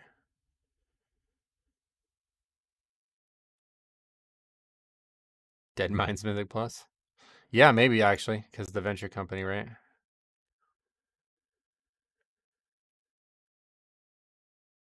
Oh yeah, and is this not a mega dungeon? The new dungeon is just a regular dungeon. Hey, there's Harry. You ready to hop in? You react to everything on your end? Maybe they'll let the players vote. Yeah, maybe. I don't think so, though. Especially considering the situation with the new dungeon, which then will start very hard, right? I mean, it's going to be difficult for people to succeed in just because they don't know everything about it yet. That's what I was saying. Like, it's not a great idea to do this. But this probably tells you that they aren't doing a season 4 if they're doing this. All right, let's get Harry in here. I'm going to give him a call. Then we're going to chat for about 2 hours, hopefully. Make sure I started a call. Did I? Can we do voice? Or, yeah, we can do webcam.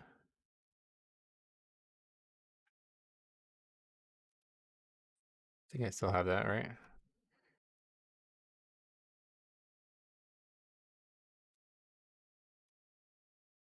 Pick up the phone, Harry.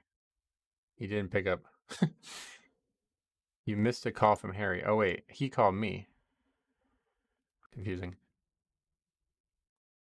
What's going on here? Guess I haven't used this feature in a while. It's like I'm not able to call him. What's going on? I like the new dungeon idea. Blank sheet for everybody in the middle of a season. Yeah, I don't like that idea. Let's see how it goes. Why am I not able to call him? What's going on?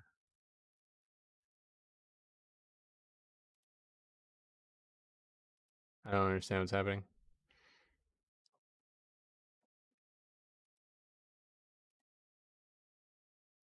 Are you able to call me? I don't have the option to call you. Like, it just doesn't, it's not there. Should we get on Ventrilo? Yeah, there we go. It's like really weird. I'm confused what's happening right now.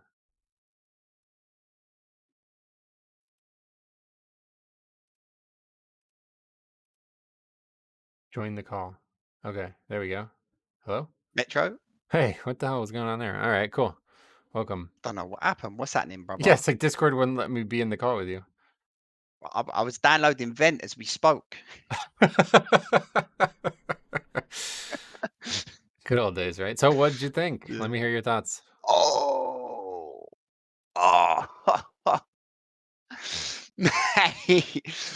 Nah, bro. I'm super gassed from Mr. the Pandaria. You know why, man? I'm gonna do them challenge modes. Yeah, I will be with you. I will definitely. We'll have to make sure we play together. Yeah. Yeah, definitely. I'll definitely be playing MOP as long as they aren't doing anything crazy with it and it's like exactly like it was back then. I'll definitely play it and yeah, we'll do it together. We'll do the MOP challenge modes together. Let's do it because I'm like, I'm gonna be hardcore playing that. I want all the sets. I challenge myself. I'm gonna get all the sets. Yeah, that'd be cool. What are you saying about the classic refresh? Yeah, that's very interesting to me. I like the idea of a fresh classic. And I think the game needs it because the whatever era servers have become totally messed up because of the economy issues. I don't know if you followed it, but pretty much in the spring of this year, people were trying to recreate it on certain servers, and it was very popular, extremely viewable, and a lot of people really liked it. The thing for me is that it just takes too long to level. So 1X Classic, I've pretty much moved on from at this point in my life. But it's cool. I like that they do it. I really would like that it's going to extend to TBC. I wish I had more time for it because I'd love to do TBC again. But yeah, at this point in my life, it's just really hard to justify 1X Classic again. What are your thoughts on it? Yeah, there's too much. They're doing too much. Yeah. I'm gonna be playing Mist, but then they want to refresh Classic and then start it from the beginning to go through all the expansions again, so you can do TBC again. And it's like, I will probably be playing a bit of I'm probably gonna do that. Yeah, the thing for me is I feel like I missed TBC. I was kind of almost protesting playing it. And I regret that. So I definitely wouldn't mind playing TBC again. But yeah, it's just to go 1X Classic, it's so rough.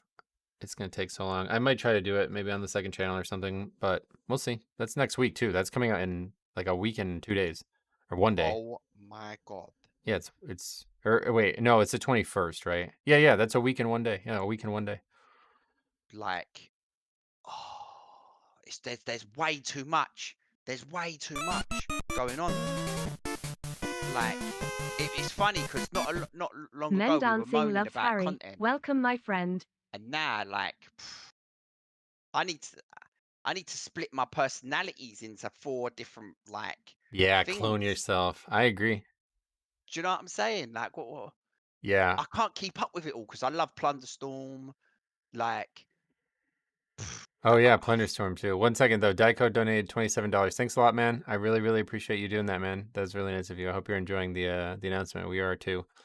But yeah, Plunderstorm Whoa. too. You're probably gonna get back into that, huh? Did you hear that there's gonna be like a plunder shop to have even more rewards? What was that about?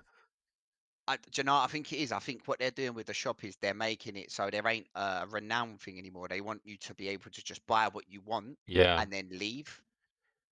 Yeah, that's a good point. Like it won't have to be a linear progression, right? Yeah, you ain't gonna need to get all the stuff. Whereas like most of the people who are going in there for the collectibles are gonna get it all anyway. Yeah. But yeah, Yeah, I've been that's playing a true. lot of Plunderstorm. I love Plunderstorm. Do you think it'll be exactly the same, or do you think it'll have some new changes to like the actual gameplay or the map or anything? I think I've got a feeling it's gonna be exactly the same.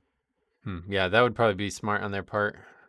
Yeah, I would hope they add like a weapon or two or a spell or two more, but I think what they'll do is they'll probably do this again, and then the next one they'll probably add a new map and all new spells. Right. Because I don't think they're gonna add new spells to the old map. I don't like, you know. Did you see the roadmap? Do you know what? It's. I'm looking at it now. Oh, you got it. Hold Okay, I on, was gonna link it to you. yeah. Yeah, so you see at the far end of it, the right side, there's this weird icon, and then the bar turns green. Do you see that? Oh yeah. What do you think that is? Christmas. You think it's Chris? You think that's a Bro, Christmas? winter, Christmas, nah? Yeah, but it's a WoW announcement of some sort. What do you think? Oh. Oh, I love this stuff, you know? I love speculating, man. Yeah, that's what we're doing right now. Christmas. Yeah, what about the triangle? What's that? The pyramid? Yeah, that's what I'm saying. It's some weird icon that I can't imagine what that is. We were talking about it on stream, and I was thinking it could be TVC remix, but people were saying it probably more like Legion remix. What do you think? What do you think about that? Oh. Oh. No, but I don't think they'll add a remix in until the end of the expansion. Oh, that is the end of the expansion. That's a full year from now. Wait, what? You see on the left side it says winter. That's coming up. That's in the next few weeks. Then it's another full year. This is the 2025 roadmap. That's what 2025 is going to look like. The full 4 quarters of 2025. But the thing is, so season 3 is dropping in summer. Yeah. Yeah, season 3 will be probably July, I'd imagine. Oh, and then expansion reveal. Yep. I didn't see that part. Yeah. Are we gonna get a season 4? I would say no at this point, but I think they might still do it. It's just not something that they want to publicize now because I think it's not super popular. Oh, wait. So we'd only have 2 seasons. There's a lot of speculation since the beginning because they said they wanted to do faster expansions again. And if you remember WoD, the way they did that was they just cut out a whole season to make that happen. And I think that's probably what they'll do again. And a lot of people, they didn't want season 4 in the first place. A lot of like entitlement where people were like, well, I want a 4th season with a raid then if we're going to do another season, which Blizzard just can't do. So I think they'll probably just go back to a really long season 3, or not super long, but like longer than the other 2 seasons. And then just the expansion will just come out. And then, because like there's patch 2.5 and 2.7 there as well. And then that's probably it. Like the fact that it then has that icon and the winter green thing, that's, you know, that'll probably be what they do instead. Yeah. Do you know what? Yeah. But that would mean that they skip WoD. Oh, for a remix? Yeah. Do you think they should do a WoD remix? I think, you know what? Like obviously, a remix is only lasts for a little while, and like it's a completely different take on an expansion. You know. So yeah, I think they probably should have done WoD. Should have did WoD remix. Okay. Did you because Mop remix went on for what? Was it like 2-3 months? It was a long time. It was Yeah, a long time. it was longer than everybody thought it was going to be. I think it was like 90 some days Did you play it like the whole way, or how did you interact with Mop Oh, Remix when it I was was out? mythic raiding in it. Oh, really? Like every I, day, or? I leveled a whole cluster. Like I leveled every class so that I had everything leveled up. And yeah, I was raiding because I was getting the bronze to buy the mounts. Yeah. I was doing, and I was getting the heirlooms as well, you know, from the tusks. Right. So I was bro, I was in. I was locked in. Not halfway as locked in as I am now with Mythic Plus, but I was locked in on Remix. My question mostly was like, did you play it like for every 90 days, or did you take a bunch of time in the beginning and then kind of just stop after a few weeks? I took a hard pause in the middle. I played loads in the beginning because we was playing as a group. Then Yeah. everyone stopped playing and I stopped playing. Then at the end, it was like, yo, this is going away. I've got to get to it. Yeah. Do you know what I'm saying? I need these rewards. Got it. It was fun though. It was a cool concept. I really liked Mop Remix. I think that was probably the most innovative thing Blizzard's ever added. So if they did do a Legion remix, you know, we talked about that the first time me and you got together to talk about Mop Remix, about how they didn't return the Mop Challenge mode stuff. So do you think they would return like the stuff that was removed with Legion if they did do like a Mage Tower thing again? Do you think they would do that? Do you know what? I want to hope. I would like this is what I think is going to happen. I don't think they're going to bring back the Mage Tower variants because they didn't bring back the remix for in the Mop remix. They didn't bring back the challenge mode set, so I don't think they're going to bring back something that they got rid of. But I feel like what they'll do is they'll bring the artifacts, but in different colors. You know? Yeah, I think you're right. Different new colors. Yeah, I don't think they'll bring the ones that have gone away though. I don't think they'll do that because they didn't do it before. Why are they going to do it now? And I think like instead of the cloak, this time we just get a new artifact, right? Yeah. Oh no, 100%. That's exactly what it's going to be. Like we said, like that missed time running was a test run. Yeah. Because it weren't fully like it was a bit thingy, weren't it? It weren't like I think the miss was a test run for this Legion. I think the Legion one is going to be because think Legion's when Mythic Plus come out. Right. Ooh, I didn't even think about Mythic Plus and the time running thing. Yeah. Do you know what I'm saying? So like, I think I think like they're gonna put more effort into this one. Yeah, I think like they probably learned a lot about the whole threads and the frog farming and all the shit that they had to quickly address, right? So. Yeah, no, mate, that's gonna be a serious one. That's gonna be. But I've leveled loads of characters for it. You know, once you've leveled, like the raids were just a joke. Like someone was coming in and someone was just going bing, like pushing the button. Right. Yeah. Like So it that's was why I don't like, know about Mythic Plus, but it'd be interesting to see how they handle it. oh, do you reckon that they'll tone down the power? I mean, I don't know how you could have a competitive avenue in that game, right? Like it doesn't work. So it's like I don't know if they tone down the power or they just don't have Mythic Plus, but one of the two doesn't. It's just not compatible, I feel like. Oh, what you feel? Because It's an some hard people will one. just like solo it, right? Like you were just saying, like you can go in and like own a mythic raid boss, and that was meant to be the hardest difficulty. But that was like you can just carry people. So like if there's actually like a scoring system and like a ladder system to a Mythic Plus, you know, a Legion remix, it's like how the hell do you balance that with people who don't even have like who are level 80s compared to or whatever the level would be at that point? But I think it's not much of a serious thing. I think like Mop, I think that it won't be as serious, but I think like Yeah. You could do dungeons in Time Remix though. Yeah, no doubt. But there just wasn't challenge modes, right? That's my point. Like there was challenge modes in Mop, original Mop, and they didn't have them in Mop Remix. Oh, you don't think, yeah. Yeah, so I think if there was Mythic Plus at all, it would just be like maybe only up to 10, and that was it. Just something kind of to do, but it's not really a progression system. Yeah. Oh, mate, yeah. You know what? I think you're right with the green. That green definitely saying like Legion. They're doing a smart. They're skipping WOD, so that's very clever of them. Yeah, I don't think WOD was ever on the table, to be honest. Yeah, I don't respect it because like I think the characters in WOD were so cool. The art Yeah, but there's style, just no everything. world content in WoD, right? That's the big problem. Like, and that's why Mop Remix works so well because, and I think they're gonna struggle to do this well in even Legion Remix. But Mop Remix had such insanely good world content, and you could do that every day, you know.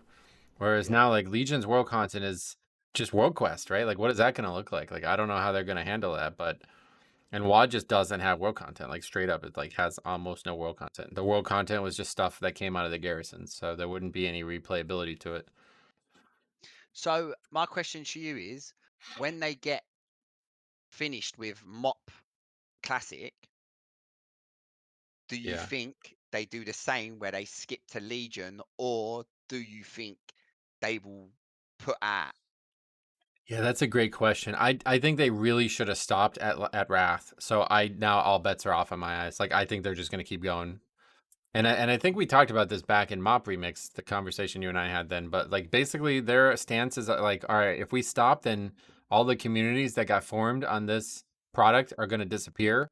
So we owe it to those communities to just keep making the content, even if it's not like, you know what I mean? Like even if not a lot of people are super excited for it, like just basically I think Classic has just become an alternate timeline now.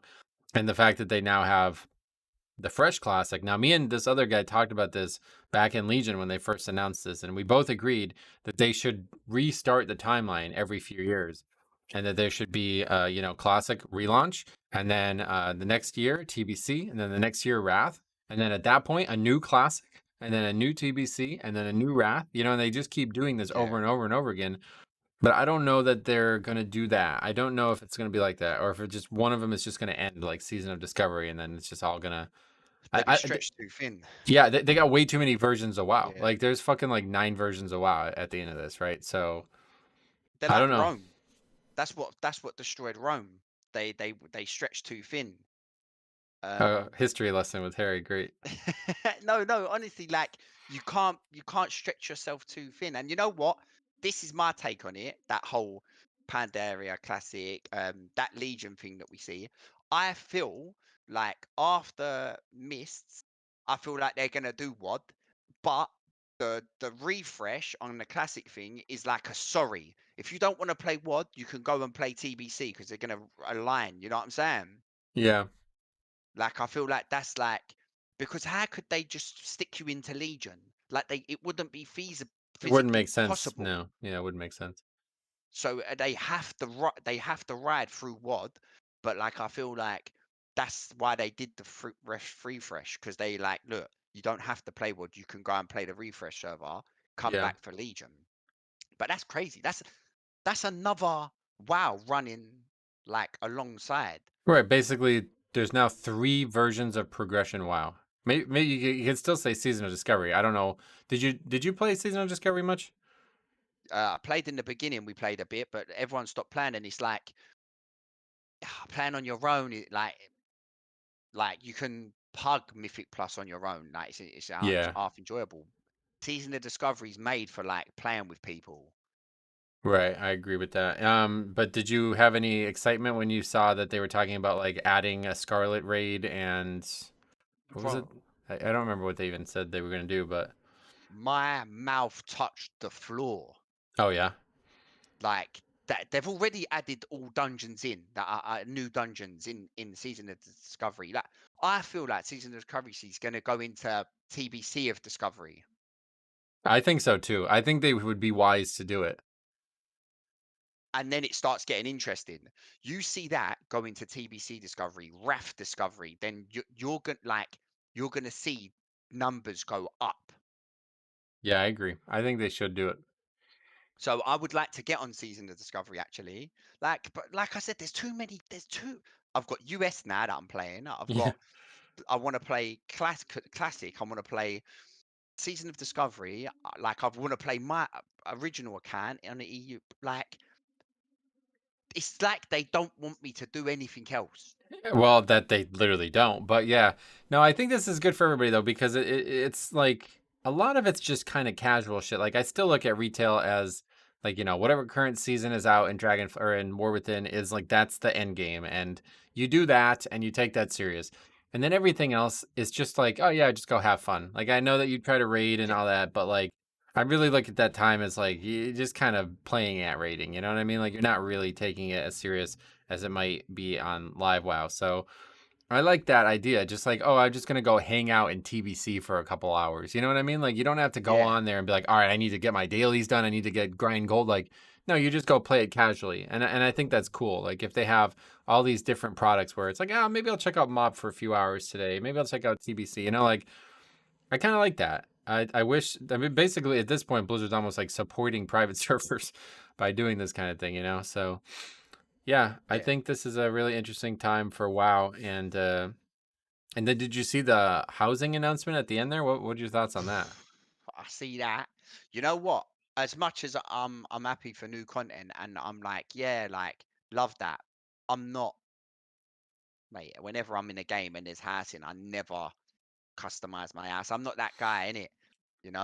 Have people around my house and that like house ain't for me, Yeah, I don't understand what the point of it is. I never really got it. It felt to me like not really like an MMORPG doesn't really feel like it should have housing. I feel like that's like a single player feature if you ask me. The only way I would like this is my ideal version of housing, and this is definitely not going to happen, but I would think that if they did this, I would be happy with it, okay? My ideal version of housing would be that you actually build the structure yourself and you can customize it from the ground up. It is not just some generic house that everybody's looks very similar on the outside, which I'm sure is how it's going to be in WoW. There's going to be only a few outwardly customizations. Another feature of building it would be building it anywhere. So if I want to put it on some random tract of land, like maybe in between like Zul'Gurub or something like that, like I can put it wherever I want. And it's giving me full, like everything about it is fully designed by me. And then in order to design it and make it, I have to go do end game content or just progression type content in general. And I get materials or things that I might want for the housing. And then now it's basically encouraging you to do group content to go do solo content. I think that would be the ultimate way to make this happen in an MMORPG.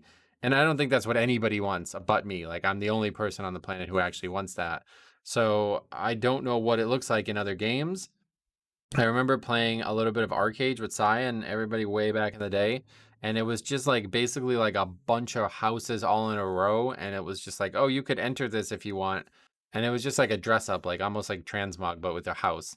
And it's like you can make it look different if you want, and you can go collect things that make it look different. But it's like I don't care. Like if there's nothing gameplay related to it and it's not super customizable, then I don't really have any interest in it.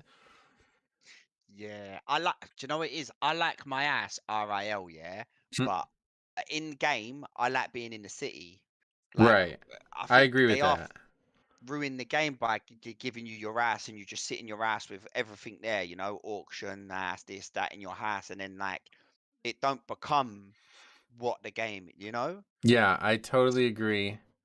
That is the number one reason that I didn't like Garrisons was because it just felt like everybody just hung out there and it was all solo, so you couldn't even see the other people. And you couldn't see the other people's garrisons. That was a huge disappointment to me. Like, because if it's customizable and it's your actually home, like think about what a home looks like in the world we live in right now. It's not just one building. It's 100. Like even on this little place that I live, like there's still 50 some houses on this road. You know what I mean? And so they all look different. They all have different cars in front of them. They all have different bushes and the trees and all this stuff. It's all very unique. And that's interesting because it makes you feel like you are part of a world where you see all these different tapestry of people's designs, right? But when I looked at it in these other games, it's like it's literally just like we're giving you something, it's yours now, and that's it. There's no customization to the outwardly features. There's no way for people to interact with it. There's no like, oh, that guy's house looks really cool. I want to change my house to look like that too. Like it was very basic from what I could tell. But I don't know a lot about it, so it's just not a feature I care about. No, and you know what it is? I don't like saying that I'm not excited for something, but because I know people they're making it for a reason. People are really excited for this Assassins feature, but it was the least exciting thing I seen on that. Yeah. Yeah. It's one of those features that people have been asking for years, and I said this on the stream.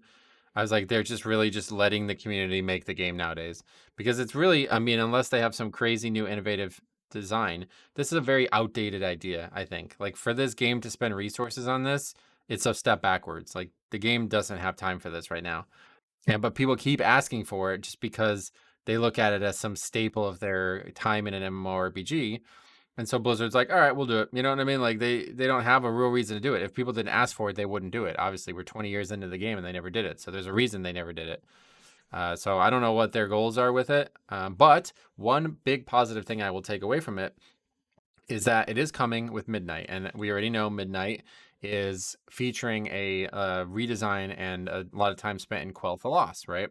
So when I saw this, me and Cop reacted to this at BlizzCon last year. When they announced that they were going to do this, I said, I bet that Midnight will have a full redesign of the entire world. Maybe not every zone, but I think it's going to be like a Cataclysm-esque level expansion, and we're going to be featured Azeroth heavily here. And so if they do that alongside the housing, it may mean that they're going to have the now technology where you can build a house in all of these different zones. Because like I said, if it's literally just like, you know, what would the War Within equivalent be like? Okay, I can build a house on this one hillside of Dorne or in Hollowfall or, you know, the Spider Zone, and there's that one spot and that's it, right? That's not interesting to me at all. But if it's like, oh, I can go into Stranglethorn Vale, I can go into the Barrens, I can go into Feralus, and I could, like, you know, different options all along the whole world of Azeroth, well, now all of a sudden I'm very interested in that, because that's, you know, almost a level of customization that I didn't consider being possible. Yeah. I feel like they would have thought it out well. Like, they ain't just gonna stick like, oh, you've got a room in Orgrimmar to right. It would have to be a big deal. Like I said, if they But- didn't do it for 20 years, then they must have a reason now. Was you paying attention to when they walked in the house? A little bit. Why? Did you notice that it was all classic stuff? Oh, it was like achievements. I think what they're gonna do is, like, you know, you can go customize it with certain ways. Like, so we got the head of Onyxia. There was like the bulwark of Azeroth on there. Like, I think you can maybe put up transmog or put up trophies, because they did this in the garrison too. So I think that's just like yeah, I think it's just like nostalgia they're going for there. They didn't stick like the Lich King's helmet, or like they didn't give you like Shadow's Edge. They walked in with Thunder Fury and it was like all classic stuff. I guess that's true. Yeah, the guy was wearing Thunder Fury, but he was also wearing the Wrath gear. Ain't that the tier 2 set? Yeah, he's wearing the updated Wrath gear from the 20th anniversary. And then, yeah, he puts Thunder Fury down. But see, if you look at it, I'm just looking at it on my channel, but like if you look at it, you can see Quell Sarar, which is a Wrath item, and the Bulwark of Azeroth, which is the TBC shield. And then there's like a bunch of other shit on the ground. It's basically just transmog. You like could put transmog up on the walls, basically, from what the preview makes it look like. So I think it's just like, you know, it's just a warrior, basically, guys transmogged into Thunder Fury, and that's just what he's wearing. So he just kind of sits down and goes for it, you know? Yeah, it just has in. I'm like, I hope we don't have to do all of that. Like the garrison, I didn't really enjoy the garrison. Well, it will probably be wholly avoidable, is my point. So if I can avoid it, then yeah, that's awesome. Yeah, we'll see. I don't know. I'm probably gonna go back and watch. You know, when they announced the War Within and they announced the other expansions, I'll probably go back and watch all that again, because I didn't really pay much attention. Oh, you feel like you missed some stuff? I feel like I missed some stuff. Yeah, it was kind of rapid fire. I mean, did you pay attention to the Warcraft 3 stuff? Do you know what? I was pleased with it, even though I'm not going to touch it, but like I'm happy for people that actually enjoy it. Yeah, I think Warcraft 3 is like, that's maybe the thing I'm the most interested in, like very, very shortly, because it's a very, very good game originally, and then I think Remix or Reforged, they kind of fucked it up because they went in this weird art style. So I'm very eager to launch that and just see what it looks like. In fact, the servers are like down, but I think the yeah, the editor works, so I might look at that even on the stream. But yeah, it's pretty cool. I like that concept where they're upgrading like just the original graphics a lot. That's the thing I like the most about that.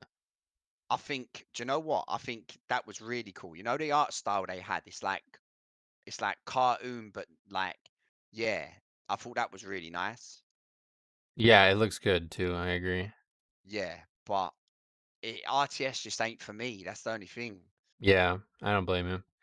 I don't necessarily love RTS games. Oh yeah, it looks great. I'm looking at it right now.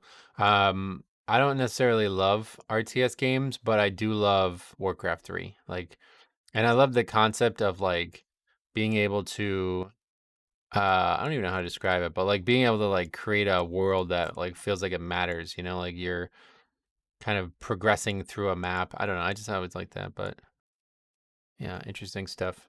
Yeah, I might. Do you know what? I might try it. I might try it. I might give it a try. Right now, oh, mate, I can't bite off another chew, man. Like, Yeah, I feel you. there's just so much. There is almost too much, yeah.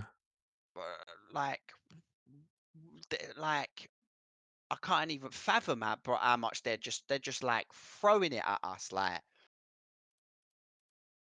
Yeah, it's Like definitely the most density that Blizzard has ever acted on. And this was only Warcraft stuff, right? Like Diablo is still around and, you know, a lot going on there too.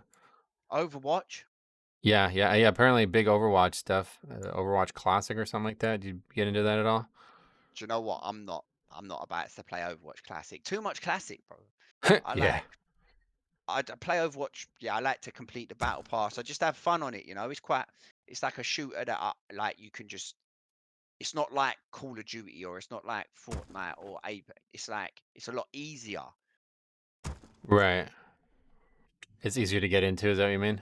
Yeah, like it's easier to get into and it's easier to play and it's like you've got a lot of the roles that are like in WoW, like tank, healer, and DPS. So it's like they relate to each other quite thing.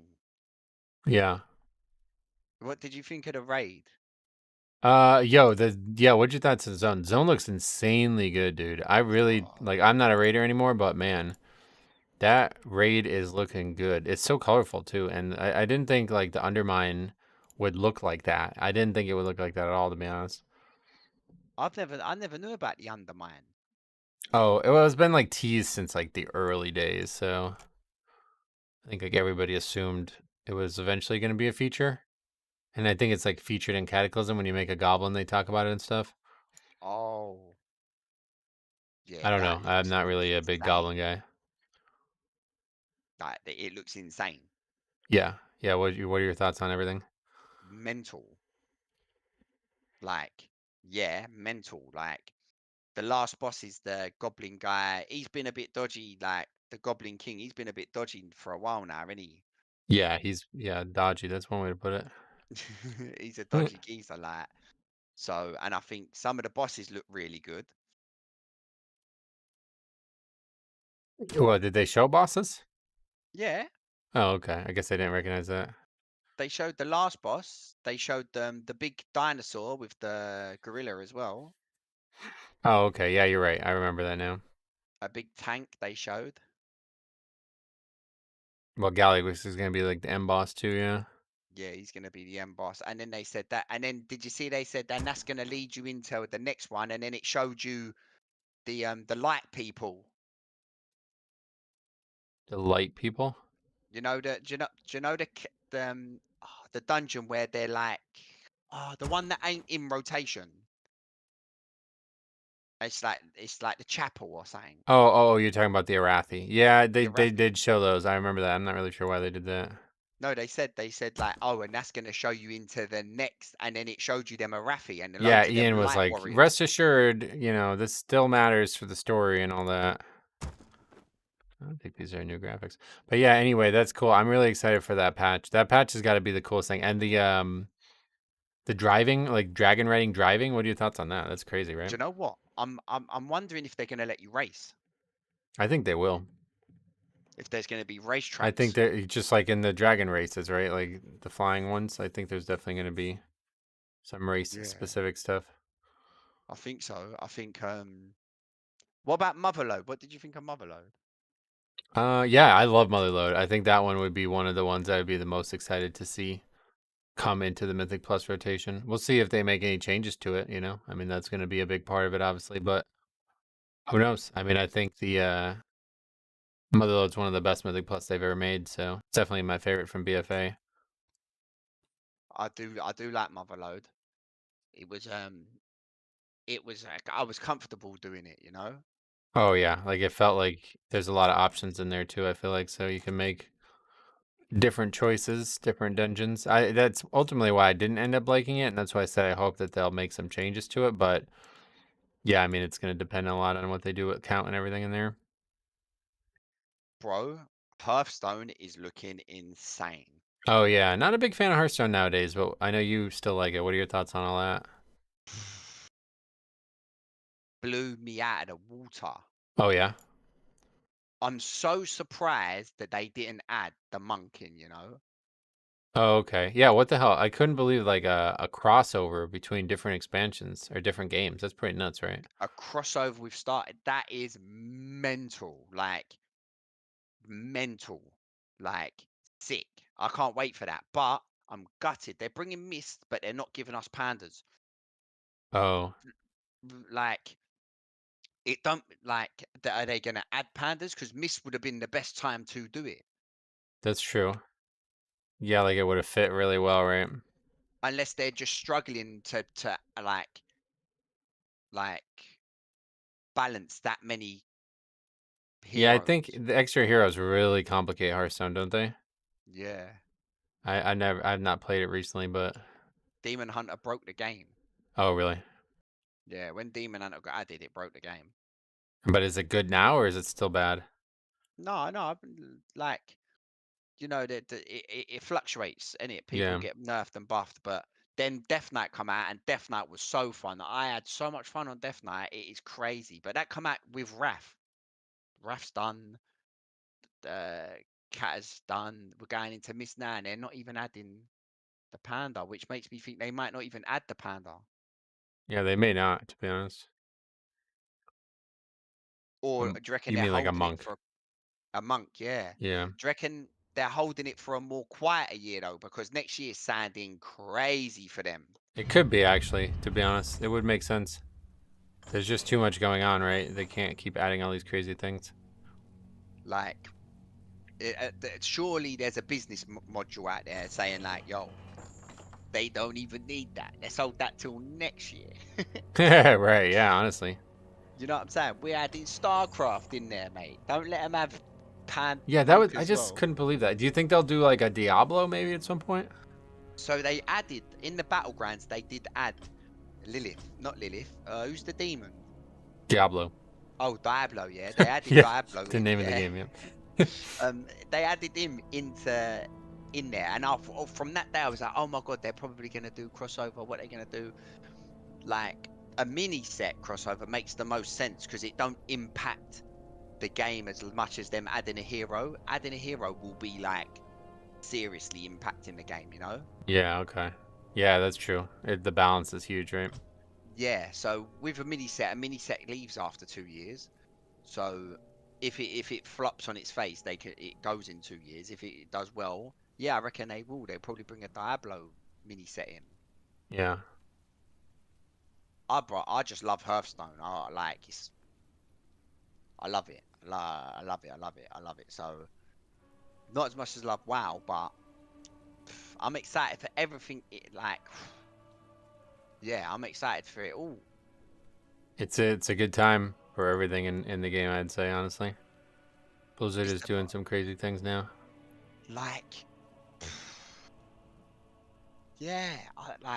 And did you see they said 50 years? 50? They said we're gonna go for 50 years. Oh yeah, they're not stopping, right? Like, what would the purpose of stopping be? Like, that's where they're gonna get their money, you know? what I was saying on stream was now there's more pressure on me to try and get healthy and eat well and exercise because, bro, I want to be there for the 50 years. Definitely, yeah, definitely got to stay healthy. You got to be able to play this game for another at least 50 years, right? Do you know what I'm saying? I want to be there for the 50. That's a funny way to look at it. That's like there's more pressure now on drinking more water and eating more fruit. Like you can't drink fizzy drinks no more. You want to? No, you got to stop. You got to start getting healthy if you want to live. Yeah, if you want to see 50 years of World of Warcraft, then you're gonna have to get healthy. Like, and that is like everyone gonna have to do that. All there is to it. Yeah, I mean, I don't think anybody wants to stop playing WoW, right? No, no, like, hey, mate, it was massive. Was it bigger than it was bigger than I thought it was gonna be. Yeah, I don't know if a BlizzCon could have done any more. To be honest, I feel like that was bigger than a BlizzCon. My strength. It was a BlizzCon, really, weren't it? Because normally we get BlizzCon around now, don't we? Yeah, pretty much. Yeah, it'd be like this month or probably even this week, to be honest. But it don't say when Mist is coming out. It says summer, yeah. Is there danger? I mean, I don't think there's a lot of ambiguity with that because Classic has been like very formulaic in its approach to the. You know what I mean? Like, there's not a lot of ambiguity there. I don't think. Oh, I see. Yeah. It all comes out at the same time, pretty much. Right? Or would you disagree with that? Like, it's not like every patch is a different length. It's all the same, pretty much. Yeah, yeah. They did show a roadmap though, a classic roadmap. Right, but that's what I'm saying. Like, they don't need to show anything further because now everybody knows. Like, it's pretty much no ambiguity. Like I said, like everybody knows exactly what's coming. Yeah, everyone knows what and when, innit? Yeah. Oh, it's crazy. But the fact that we're not getting free raids is a bit weird, I think. Free raids? Yeah, like 3 seasons. Well, there's 3 seasons. There's just not going to be a 4th season. Oh, I see. So there is going to be another raid after the mother. Yeah, 3rd raid. And this was something that got brought up a lot, so we should probably talk about this. Hold on, did I just mute myself? Yes. Anyway, yeah, so let's talk about this. So in the roadmap, again, it shows the 3rd season, okay? Now, in the 2nd season, it explicitly states new zone, Undermine, new raid, blah, blah, blah, new dungeon, blah, blah, blah, okay? Now, first thing to take away from here is this means no mega dungeon. And then if you see season 3, it also says new dungeon and new raid. So meaning that there's going to be a new dungeon every season. How do you feel about that? Instead of a mega dungeon, there's going to be just 2 new dungeons, 1 for each season. Bro, you know what's mad? Why was I looking at season 3 and thinking that was Undermine season? I didn't read. Oh yeah, you're just confused by the I see. And so I thought that was I thought we were getting Undermined, then we weren't, then we was going straight into summer. That's not even far away. No, yeah, 6 months, 7 months away. How though? Oh no. Now we've got less time to play things. That's what I'm saying. Like, pretty much every day is WoW now. Like, if you actually want to play MoP, Classic, finish Season of Discovery, play Classic Era Fresh, play Retail, do Mythic Plus, do all the stuff that Retail offers, like, you pretty much are just, all your time is spent in World of Warcraft. Like, you don't, I mean, who has more, I don't know if anybody, even if you played the game like 40 hours a week, like, you're still not going to be able to do all of this. No. 100% you ain't. No. But I'll use the Classic reset as just a little, like you said, I'll dabble in it. Right. Like, you know what I'm saying? I'm going to play, MoP is good. We're going to be playing MoP. I'm actually very excited for MoP, so when that comes out, we'll have to figure out how to get characters set up, but I'll definitely be playing, and we can play together.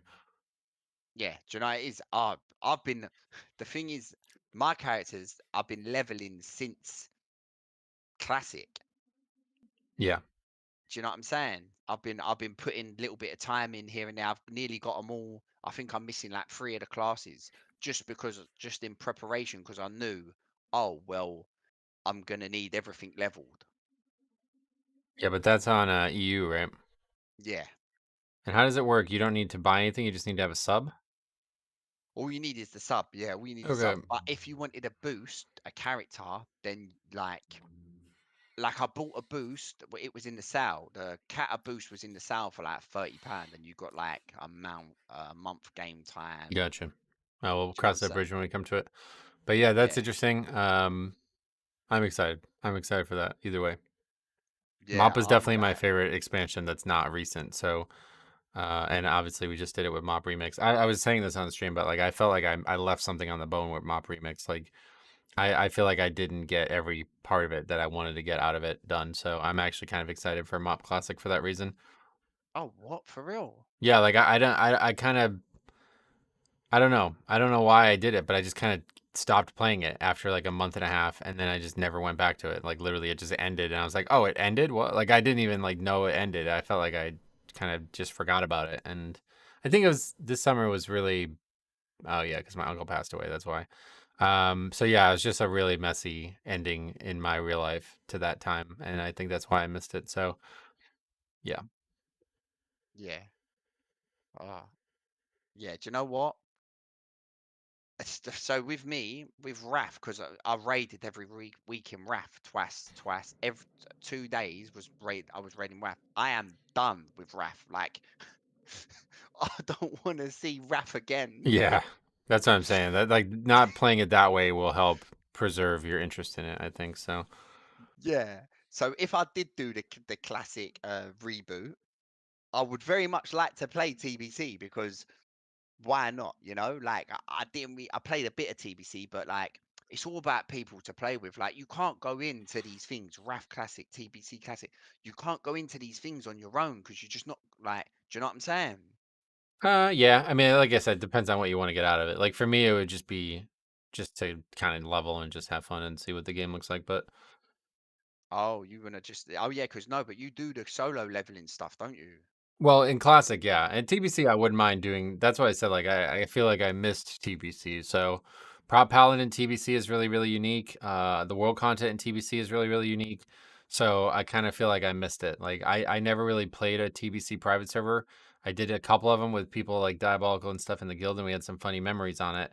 And it almost feels like, man, what an idiot I was to not try it one more time. Like I tried Classic 2019 and I had a terrible experience with it, but like I already knew what Classic was. I played hundreds of hours between the different Classic private servers, but I never really played a TBC private server and put a lot of time into it. So it's kind of like, man, I missed that because even back when I was young, I missed it. Like that was the only expansion I wasn't playing seriously of.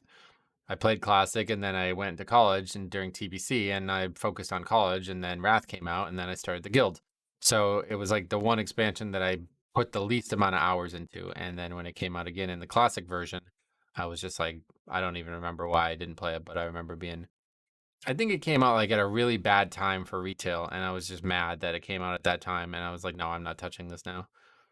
Yeah, you stood your guns. I don't remember why though, but yeah, either way. What's horrific visions? Yeah, Revisit? so it's a couple other things to talk about on this timeline. So then the next patch after the season 2 starts, it says new content Nightfall and Horrific Visions Revisited. Any thoughts on that? What is that? Do you remember what Horrific Visions are? Like, was it BFA? Yeah, the end patch of BFA, those like in Orgrimmar and Stormwind, that solo content. I never did them. Not at all? I went in once and I don't even think I completed it. I don't remember why, but it was like a hugely incentivized structure. I remember spending a lot of time in there, but I don't remember why. You upgrade your cloak, nah? Maybe. I know that it had something to do with corruption for a while, but it ended up being a pretty weak version of like you didn't have a good item level from it. Oh, corruption, that was it. Yeah. No, I never did. I think you're right. I think the cloak had to be upgraded every week, and that's why it was kind of like you had to go in every week to get it. But Heroic Visions Revisited.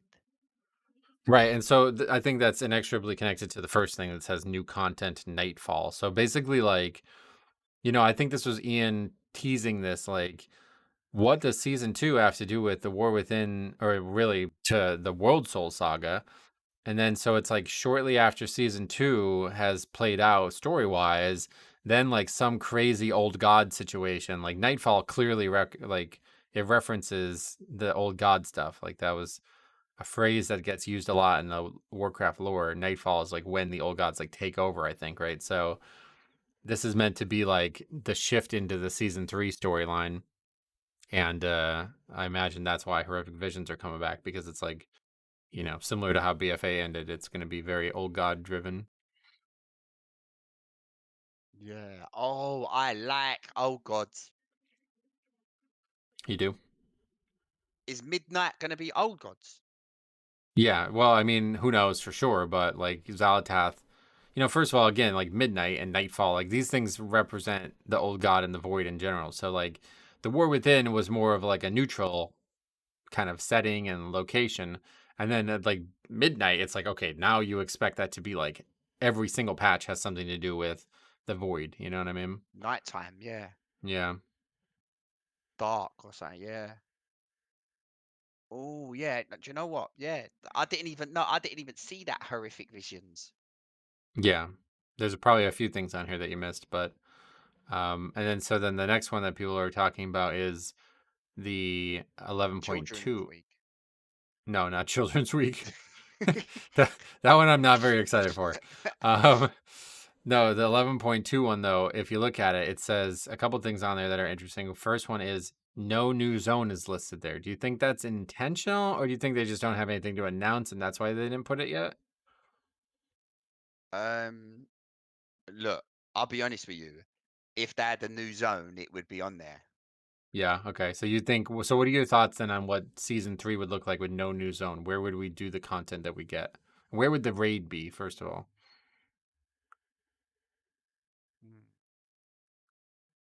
Nightfall, innit? Yeah, so my thoughts immediately are that the raid is going to be in a setting we've already encountered. And the fact that they're revisiting Horrific Visions, probably somewhere in those two zones, right? It's either going to be in the visions were always attached to the raid. So it was like either what was the name of the zone? Visions was in Stormwind. Why do I remember Stormwind? Well, the setting was, but like if you remember the world content in that patch, 1 week it was in Uldum, that's the name of the zone, Uldum, or the other one it was in Vale of the Eternal Blossoms. So I wouldn't be surprised if they're revisiting that the new world content takes place in very Titan, like relevant zones, and that this new raid and new dungeon takes place in old zones as well anyway. And that's why there's no new zone listed, because it's not actually going to be a new zone, but it's basically going to be a new zone because they're probably going to do a full like kind of rework of whatever zone this raid and dungeon now are in, and that's what the content is going to be.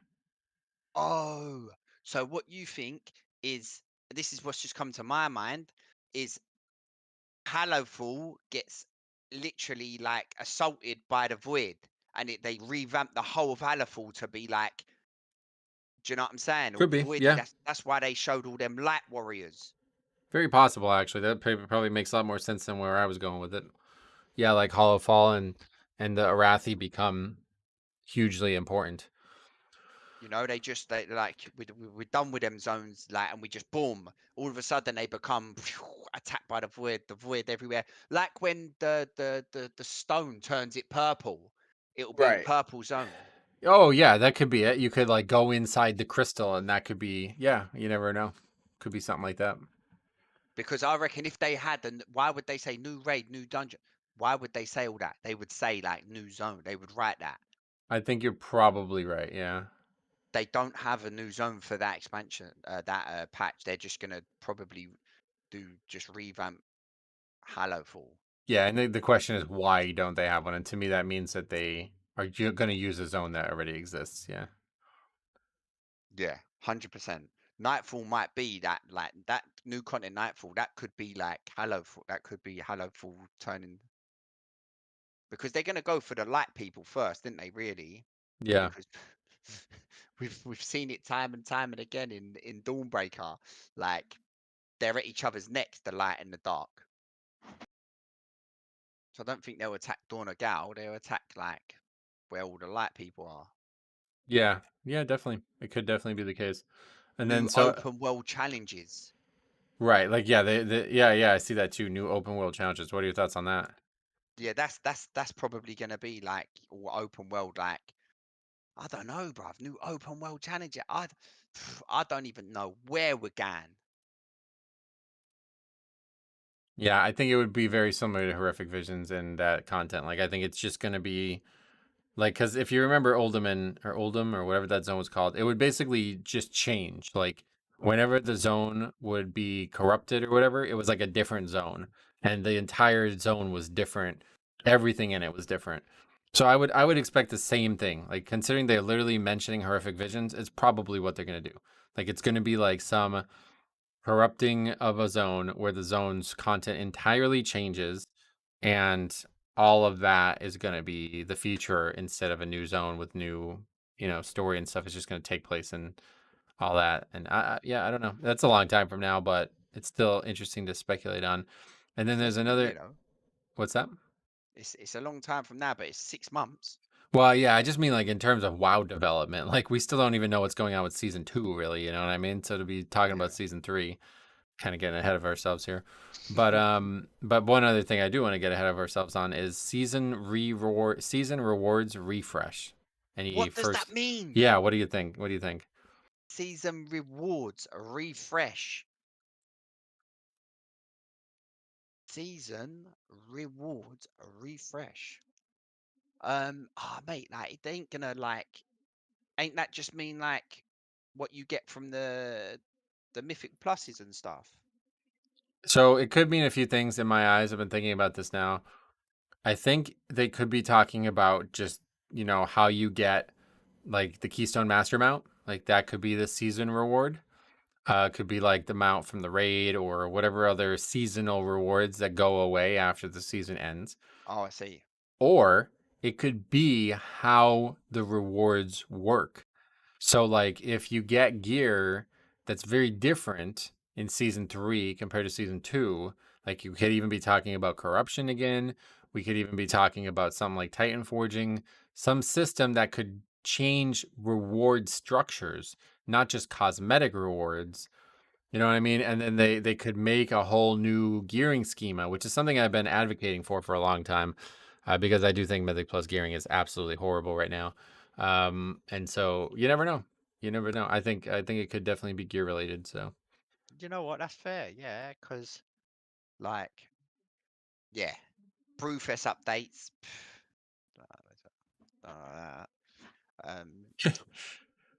poor Brewfest. But what about 11.2.5 new content and system updates? Yeah, what do you think? Like, they say that in 11.2.7 I think that's just their generic. Like, they actually say that in a lot of them. It says it in 11.1.7 as well. I think that just means they're going to do something new. But, like, what are some system updates that you might think they might do at the end of this expansion? If like you said, they're going to revamp. If they're going to revamp the whole old world, they might start then. Yeah, they could. Very, very, very possible. That's where they might start. They might start like, oh, we're gonna, because they've been revamping it for a little while, but we've add little tasters, haven't we? Yeah. Like, May, it's the road ahead is looking mental. Yeah, there's a lot to think about. Like even Legion, that Legion thing you was telling me about, even that it's got me like, can't sleep tonight. How long do I have to wait for it? Yeah, it's Legion time walking, because especially I like how they do it at the end of an expansion to really keep that time feeling fresh, I think that's a really, really good idea if they do that. So, Mate, craziness. It's like it's just too crazy. it is. It really feels like like, I'm really happy with Blizzard as a Warcraft development company right now. Like, they've done an impressive job, even with just the War Within, and it seems like they're going to take it even further. You know what I mean? Like, we thought Dragonflight was crazy, and then we thought War Within was crazier, and now we're thinking like, oh my god, when does it end? No, exactly. When does it end? That's the question that, like, even I'm worried. I'm like, wow, like they are just pumping the content. They're not taking the foot off the gas. No. Like the foot's not coming off the gas. They're like, no, we don't even want to give you a chance to play all these other stuff. Like, no, foot ain't coming off the gas. Like, And it's become an interesting thing with WoW because I feel like over the years, I remember when I first got into WoW seriously, I remember like I didn't realize you had to keep buying expansions. And so my friend Stit, he was like, you don't understand how good a value of an expansion is because it's basically the cost of a regular game, but you get like 3 to 4 updates for free throughout it. And I was thinking like, oh yeah, okay, that's a actually very interesting point about World of Warcraft that's very different from other games. Like you buy Madden 25 or whatever, like there's no updates. Like it's not, there's no patch coming for Madden, you know what I mean? yeah. Whatever the game looks like at the start is exactly what it's going to look like at the end. But WoW's features have always been this cyclical progression of improvements. And it's like they've kind of, just like they took some systems to the nth degree where they're improving Mythic Plus and they're improving raid and gearing and all these things. They're actually improving the development of the game too. Like they're taking that to the next level now, to the point where it's almost like there's never going to be any type of drought in World of Warcraft's content delivery now. Like we're looking at 7 patches, right? And now they've also confirmed, by the way, 11.0.7 comes the 17th of December. So that's 4 weeks from right now. That patch comes. Then they're saying, sometime in the winter, probably mid-January or early February is season 2. And then we got classic, all this classic stuff. It's like there's just never a time where it's like more than a week or probably more than like 4 weeks. You never go more than 3 weeks without some new thing happening in World of Warcraft. Mental. Yeah. Like they have they span it. They span it quick. And you know what? It's probably working for them as well, because for us, we've got too much to play. Yeah, I mean, hey, at this point, I don't know. I've stretched myself so thin, but I've like proved that I can do it, that it makes me think like if I just convert all my time back into spending time in Azeroth, like man, I can get a lot done. Yeah. But where better place to spend your time? Yeah, nowhere. Yeah, it really is nowhere. Like where better place to spend your time? Like even recently, like I've been just happy, man. Like I ain't had really much time to play other games. It's like, do you wanna though? Yeah, that's the thing. I think this is the good thing about WoW right now is it's like, in the past, like I remember when we first started playing League, it was at the end of Mists of Pandaria. And that was because we were like, well, that's it. Like there was that 13-month last season of Pandaria, basically. And it was like, what are we going to do for 12 months? You know what I mean? So like we started branching out to play other games. And then, I think people started diverging away from WoW at that point. Whereas if there's just never an end in sight for WoW, new patches and new content, new things to do, why do you bother looking at other games? No, you ain't gonna need to. Right. And what do you bother with another MMO, especially? Like why bother with another MMO at this point? Like if you could play Classic, you can play TBC, you can play Wrath, you can play I guess no Wrath, but like you can play MoP, you can play Legion Remix, you can play Retail, you can do Mythic Plus, you can raid, you can collect mounts, you can do all these different things. Like what would drive me away from that at this point? Like there's absolutely nothing that another game could compete with that. No, there actually ain't. No, it's like a different genre, like playing a League or something like that. That's different, but like to play another MMORPG, it's like what game would be able to compete with what WoW's offering right now? Well, I think like the reason why they've only recently turned up the pace, haven't they? Like the last year. Yeah, really at the end of Shadowlands, I think they realized that they had a big problem on their hands, and now since then it's been pretty nuts. Well, you do know what got spoke about then? What? The League MMO. Oh, well, I think the real problem was the lawsuit, but yeah, other than that. Oh, the lawsuit, but like no, but like I think they're gearing up for knowing that there's a MMO coming from League, and that's going to be a very hard one to compete with, you know? It could be. It could be that they're like pulling out all the stops, you know what I mean? Like to just make sure they don't lose any market share going forward. You know, because that's it. Yeah, that's gonna be like when that comes. It's gonna be a competitor. It definitely will be. It's not gonna be like a New World or a Guild Wars or something like that. It's gonna be a serious competitor. It's probably going to be the biggest one in a long time. Yeah. And it's like I think what they want to do is they want to solidify this content like this so that like what's gonna make you ain't got time to go and play League. You ain't gonna be able to go and Right. play the League every Yeah, there's month. just no time. That's what I was saying. Like, how could you would have to willingly choose to just stop World of Warcraft to play another MMO, right? Like, unless the game that you're playing is something that you can just pick up and put down whenever you want. If it's a game that requires this amount of like exhaustive progression in it, then you cannot possibly play both together. Ooh. Mate. There's too much on the horizon. It's exciting though, man. I agree. Like I'm happy that they're prospering. Like that's the main thing. I'm very happy that WoW is prospering because we need it. We need it to keep running. It's great to see that they have such a great plan because it's a 20-year-old video game. And like since Pokemon is such a big thing for me now, like I always compare Blizzard to Nintendo, or I guess specifically to the Pokemon company.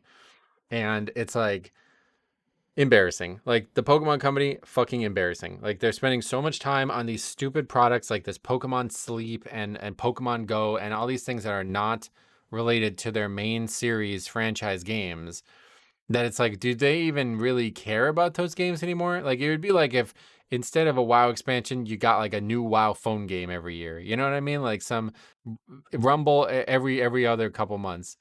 And it's just like I don't know that they care about their core audience anymore.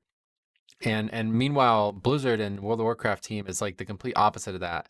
Like they are tripling down on all the things that are great about WoW. Like I said, like they're making the content better, but they're also making the delivery of the content better, which is insanity because at one point we were perfectly fine with just like 6 months with like no updates. Like you'd be like, "Oh, I don't care." Like, you know what I mean? Like whatever, I'll just do something else. But people got more and more entitled and, they want more and more. So the company's like, we got to step it up. Like, we got to prove that World of Warcraft is going to be around for another it's going to be hitting a 40th anniversary. You know what I mean? And they're doing a fucking great job. Like, I could not be happier with their delivery. Like, the content, whatever you say, I love it. But I think some people are, they like some, they don't like all. But, like, to me, it doesn't even matter because they're just pumping shit out to a degree that like if you don't like something, there's so much more to consider doing. You really can't you can't even say like, oh, I'm just gonna quit now. Like there's if you just quit World of Warcraft because you think there's no content, you're just a straight fucking hater. Like there's no way you can make that claim in 2025, right? Yeah, impossible. There's so much to do. Yeah.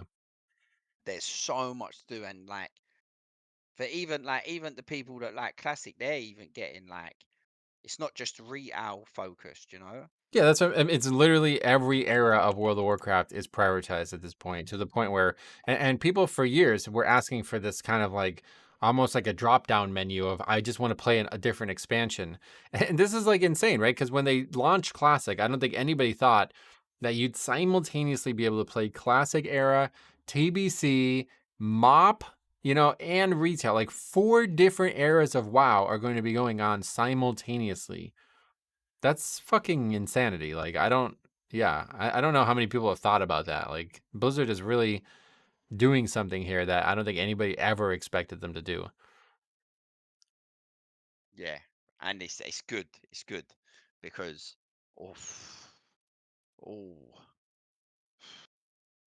so much content, so much to fathom. Like, all I know is it's WoW now, isn't it? It's WoW. Like you're going to be stretching that £10 subscription like far. I know that's the other cool thing about it, right? We didn't even think about that. You get all this shit for 1 sub. Like anybody who's talking about WoW, like these fucking idiots who talk about WoW being expensive, like Come on, man. Let's let's be serious here, dude. You're basically getting 4 versions of WoW for $15 a month, which literally, like, I don't know how it is in England, but I can't even eat, like, to eat a meal for $15 here. Like, I don't think that's possible. Like, I mean, it's literally in anything in the world we live in now. $15, that's nothing. Well, in EU, I pay a tenner a month, but in the US, I had to pay fucking £13. Oh yeah, It was £13 because the conversion rate's all mad than that. right. But Well, that's because you guys left Europe or whatever. That was a big mistake. oh, what do you reckon? That's what's happened. Oh, definitely, yeah. Because it used to be cheaper. You remember? When you started playing on Classic, it was cheaper for you to play on, or when you started playing with us on US back in MOP or Kata, whenever it was, you used to pay way less than you do now. Oh, why did we leave EU, man? I didn't vote. I should have voted in. You probably should have voted, yeah. No, but like, I don't mind £13 anyway. Look, £23 to have both of them running.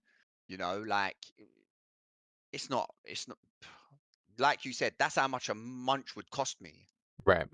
If I went McDonald's, it would probably cost me a score. If I went out for a breakfast, a fry up, it would probably cost me a score. Like these things, and like you're stretching it, but you're stretching it now. You've got loads of things like Yeah, it's huge value. Huge value. That's the way to look at it.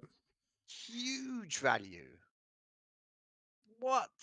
And like, who knows what you're gonna like tomorrow? Like, you might like retail now. This is for the general other people that like are playing. You might like retail now, but Season of Discovery might bring out something that you like. Oh, you know what? Actually, I'm gonna go play that, and now you're playing that. Yeah. Yeah, you never know. That's the cool thing about it. Like, you don't have to, like, because they really could have fucked. Like, I don't think people fully understand how people always say Blizzard's like a scummy company. They could have did something way crazier here. Like, the classic refresh, that could have been $10. The MOP remix, that could have been $10. You know, Legion remix, another $10. Plunderstorm, another $10. You know what I mean? Like, they could be charging some kind of admission fee for all of these things. And frankly, they probably fucking should have. Like, these things cost them development time that they're not recouping. Like, they're just giving it to us for free for something everybody already pays for. The actual fact that that when 2019 Classic came out, that it was actually free if you had a live WoW sub was like one of the most shocking things I've ever seen, and just really puts down this notion that Blizzard is greedy. Like, they could have made a lot of fucking money from Classic coming out. They could have made millions and millions and millions of gold or dollars. Gold. Yeah, gold. I don't know why I said that. They could have made a ton. The Classic 2019 was fucking booming. Like, one of the biggest products that ever launched. And they didn't make $1 from it additional to the sub fee. You know, like, whereas Live WoW expansion, everybody buys a sub and they buy a launch, right? Like, you have to buy a $50 expansion and 1 month of sub. So the fact that they just gave us Classic for free and they continue, like, Season of Discovery, MOP, the refresh, hardcore, all this other shit, like, all of this is free. You can't really convince me that, you know, I get the microtransaction shit that people don't like, but like everything else about their business practices are insanely altruistic at this point. No, 100%. And you know what? I've just thought about this, yeah. Like, I'm a healer now. I've been playing healer since the first season of War Within, yeah. Like, I would like to literally go back from Classic and play a healer from when Classic all the way to now, because I would like to experience that journey. And you know what? I can. Yeah. Yeah, that's what I'm saying. Like, you have so many different access points to this insanely, like, you know, deep universe and time frame of World of Warcraft now that they, like I said, people monetize nostalgia all the time. And that's what I'm saying about Pokemon. Like, they're releasing all these bullshit products that they know people are just going to fucking FOMO into. And they're making millions of dollars off this shit. Like, I really learned this because of the TCG and how insane the TCG is. So how the Blizzard isn't doing it and people are still criticizing. Nobody says a fucking word about Nintendo and Pokemon. It's really fucking weird, dude. Like, everybody's like, oh my God, I don't know how I'm going to get another $1,000 for all these cards. Meanwhile, Blizzard releases a single mount that's like one of the best purchases the game's ever produced, and people are like, "Lol, the whales are funding another yacht." It's a really weird thing, right?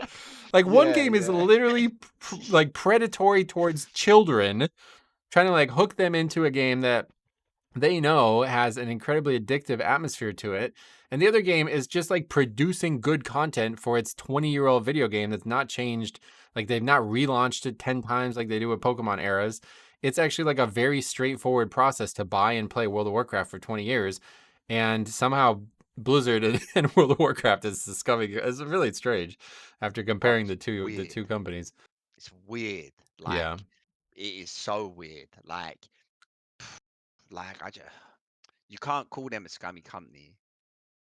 No, you can't like make any case to me. Like I don't see it anywhere. I really don't. Neither do I. Like, mate, even from times when they brought you out to BlizzCon and that, like, bro, they do things for content creators. Yeah, you know? they gave us $100 to just do whatever we wanted those 3 days. Me and Siler both we ate meals on Blizzard's dime. That's what Siler was like. I can't believe we are now eating at a restaurant in California for free because of Blizzard. It's like, yeah, like I mean that's crazy, right? Like, do you know what I'm saying? Like, obviously they might have stopped that. They stopped the program, didn't they? But still, they still yeah. did it. Like they Yep. still like you still experienced that. They put So, money like, back into their community, 100%. Yeah, and like they're always fair. You know, listen, I had my little grovel with them when I got scammed. But look, do you know what the maddest thing is? I open my chats right now. I don't know. See your Blizzard chats. You know your chats in your Blizzard chat log. Yeah. Do they stay forever? I think so. I don't know. If they stay forever, the guy's been removed from my chat. What? You know the guy that scammed me? Oh yeah. I had these chat. Like he's not on your friends list or whatever anymore. He's the thing's disappeared. It's gone. That's cool. And I didn't close it, so like, he could have ended up getting banned. Yeah, probably did. He probably got banned, didn't it? Yeah, because if it's not there, then it means that the account's been deleted, probably, right? Which is like, now I'm buying everything. you got your justice, right? Yeah, that's funny. I've got my justice, bro. Like, bro, we're gonna buy this mount. Where's this mount? Where's this $90 mount? We'll buy it on EU and US. Like, you know, bro, we're gonna spend some money because, mate, it took them a while, but maybe they needed to do some investigating and that. Could be. Yeah, it could have taken them this whole time. So I'm like, woo, like that. But I've just had a thought. Okay. Do you know that green with that winter? Yeah. It might not be Legion thing, you know? No. It might be insinuating that Warcraft subscription is coming on the Xbox Game Pass. That's a hell of a stretch. I think like you have to look at the symbol, which that is still. So people keep thinking that it's something to do with the housing, the symbol. I don't know what that symbol is, but when I look at it, it kind of looks like a demon scarred symbol thing, like a Legion Demon Hunter thing, right? But yeah, I don't know. Oh, it's a hard one because remember the plunder, mate.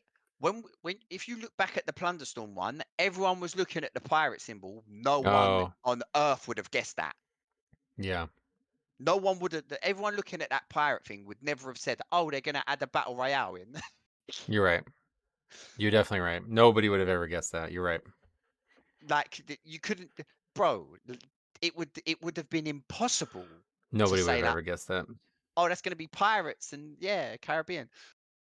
So what's saying that symbol isn't the housing? What's saying that symbol is another thing like Plunderstorm, but like, so they've done battle royale. What's next? Yeah. Who knows? Like, do you know what I'm saying? Like, what is another game mode that's really popular? I don't know. When you go in, what is it? When you leave, you know, like Tarkov. No. You know Tarkov? Who's that? An extraction looter. What, at the dentist? Yeah, no, you so like the game mode's about you going in the map, fighting other people, getting your loot, then leaving. If you don't leave, you don't get your loot. I have no idea what that is. I've never heard of that. You never heard of extraction shooter? No. It's like a BR, but like You have to survive long enough? Is that what you mean? yeah, you have to survive and then you have to leave, or Oh, like you okay. don't. Do you know what I'm saying? Like, there's one showdown where like your character dies, it dies. You have to restart. Interesting. Oh, it's like permadeath as well? Permadeath, yeah. Holy shit. But like you Zodiac saying, Zodiac says Harry plays Tarkov. God bless his soul. Why would he say no, that? no, unbless me, bruv, because I don't play that. Unbless me. What the hell? But I don't play Tarkov. Tarkov is it's like the biggest looter shooter in it. But Okay. no, I used to play Apex. I've deleted it because mate, WoW was just took everything from me. Like my whole life is like wow. I sleep thinking about WoW. I wake up, but I do it to myself though because not only do I have all these avenues of WoW to play, I also play 5 different specs. Like Yeah. I play You're like deep in there, yeah. yeah, EU and US. Like I'm trying to do content, like like I'm drowned in it. I'm actually drowned in. Like Blizz need to know I'm drowned in this stuff, mate. Slow down, please. No, yeah, I mean, honestly, they probably won't. But I personally, all this that we've said, I still stand by, obviously. But like, my personal opinion is that the game already has too much content in it, and yeah, the elevated pace of all this just means I end up missing more and more. But I think it's good for the general population. But yeah, for me, like I know that like there's no way I'll possibly be able to do all these things simultaneously. So, and this is my fucking job. You know what I mean? Like, how do I produce 20 hours of Mythic Plus content and then go play, 10 more hours of Classic or 10 more hours of Mop, whatever, Legion Remix or whatever else. Like it's hard. It's hard to balance, and I have a lot of free time for it. So Yeah, it is. But we can't moan at content, no, I mean, it's a good thing for everybody, but I think for the most part, I'm satisfied with what we had for years. I just think where we're trying to do too much. Like it's like they give us the cake, and I'm trying to do hours in Plunderstorm. I'm trying to do hours on US, hours on EU. I'm trying to play another spec. I'm trying to do another spec. Level more characters in Kata, so they're ready for Panda. Like, Yeah, how's take a diversion here. How's this been going for you? Discipline. ooh, brother, playing disc made me make a monk, and I actually like Mistweaver. Wait, what do you mean? Yeah, to take it in. I was afraid to do the damage dealer healer spec. Oh, okay. After playing disc, I realized how easy they make it for you that I'm literally all out now. I'm gonna have every healer going, like doing 10s. Nice. That's cool. But like I do like it. Obviously, I just need to learn more. Like I was in 12s today, and I just need to learn a little bit more because what you're learning in 11s, yeah, you can take into 12s, but you can't because things go up a notch. Yeah, things are substantially harder. Yep. Yeah, the only way to learn how to do 12s is by going in and playing in 12s. Like, Yeah, to some degree. yeah, like you need to fail 12s to win 112. And like, yeah, I realized that I need a little bit more practice on disc, but it's fun. It's fun. I just feel like I'm playing Shadow, mate. Oh yeah, it's very DPS centric, I guess. Yeah, I feel like I'm just playing Shadow with an off hill. I'm keeping people alive with. Yeah, you're basically playing like a half and half. Yeah, I get you. Yeah, but it is fun, and I will be doing 12s on. Yeah, I will be doing 12s as disc. I think a little bit more practice, mate. Do you know what as well? Oh my god, I didn't even tell you, Metro.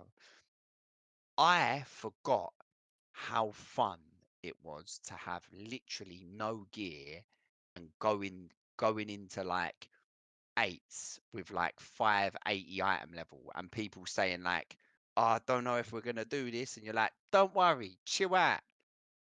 and then just literally doing it. Oh, you mean like impressing people who doubt you? Yeah. That's cool.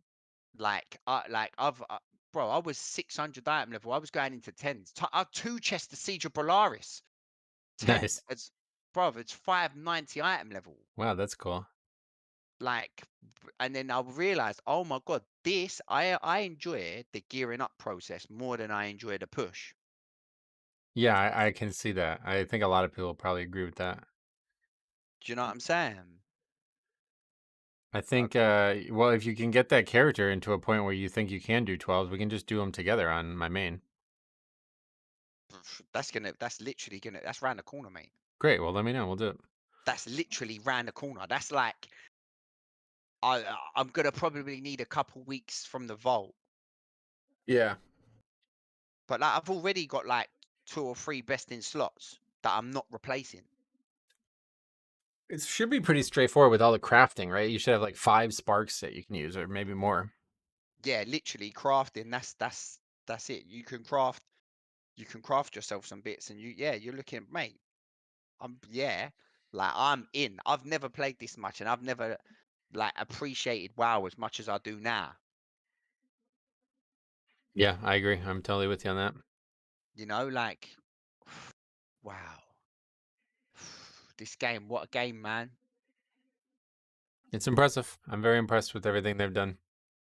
How many people do you reckon were like me, were on the fence, were playing but not playing like religiously, have now been sucked in? I think it's probably converted a lot of people. Like we said, with so many different avenues now, like it's almost like, you know, if you're one of those people who just like have no control over where your like attention span takes them, like you could easily get sucked in. I think, frankly, that's how it kind of happened for you too, a little bit, you know? Like this, because like you started sprawling out hardcore with Wrath, and then you know you've been playing WoW on and off, and now it's like you're spending more and more of your time on WoW. So like you look at WoW as like a more important percentage of your life, you know. And when you look at you know a 25 to a 50% increase on your time spent on WoW, then all of a sudden you're now more invested in the next thing that could draw you in, and it's almost kind of like a black hole. Like it just kind of keeps you sucked in there, like you can't really get out, you know. But I think most people probably look at it as a positive. But you know, if you don't want to play WoW, it might be the hardest ever to quit, you know, because of all that. No, but the way I see it is, if I weren't here playing WoW, doing keys, chatting with everyone, like having fun, I could be bro, you could get stabbed out there, man. Yeah, you could get killed. You could, like, you are safe here. Like, you know, like eventually I would like to have kids, and a lot of parents are like, oh no, man, I can't let your kids play games and that. And I'm thinking, bro, you want your kids playing games, mate, because they're safe. Right. Yeah, no, that zeitgeist has really shifted over the years, I think. Like when I was young, games were looked at as like some kind of perversion of reality. Like you can go we were just talking about this the other day with Grand Theft Auto. Because like, yeah, you can go and like, you know, rob cars and kill hookers and stuff. And back then people were like, oh, that's like really unhealthy for you. Like now you're going to start becoming a criminal and you're probably going to get killed. But then, like, you know, 20 years later, people look back at that and it's like, oh, it's actually healthy for you because you're able to flex that part of your brain that kind of desires to be that bad person.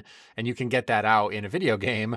And then, you know, your regular life is more stable. Right. Yeah. So it's really changed. And then in terms of like the safety aspect, I think a lot of people thought like, oh, you know, you were going to ruin your life. Like when I was young, people were like, oh, you're ruining your life. You're not making progress. Right.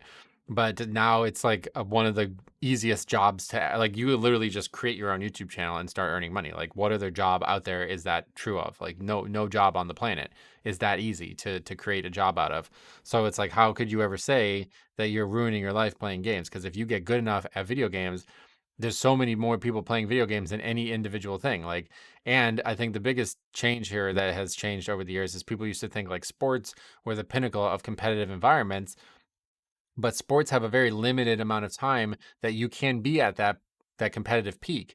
Whereas gaming, like we've been playing gaming seriously, World of Warcraft alone, for 20 years, and it's not slowing down. Like I could still see myself, you know, pushing Mythic Plus content when I'm in my 60s. Like I'm not suddenly going to be unable to use my hands well enough to play a World of Warcraft dungeon. So like I don't think like people fully understood that this is kind of the future. And unfortunately, it kind of opens up this door for like AI integration, and then maybe that whole thing kind of scares people. But like, yeah, like this inexorable connection that we have to our computers and our video games on our computer was the only way that society was ever going to progress.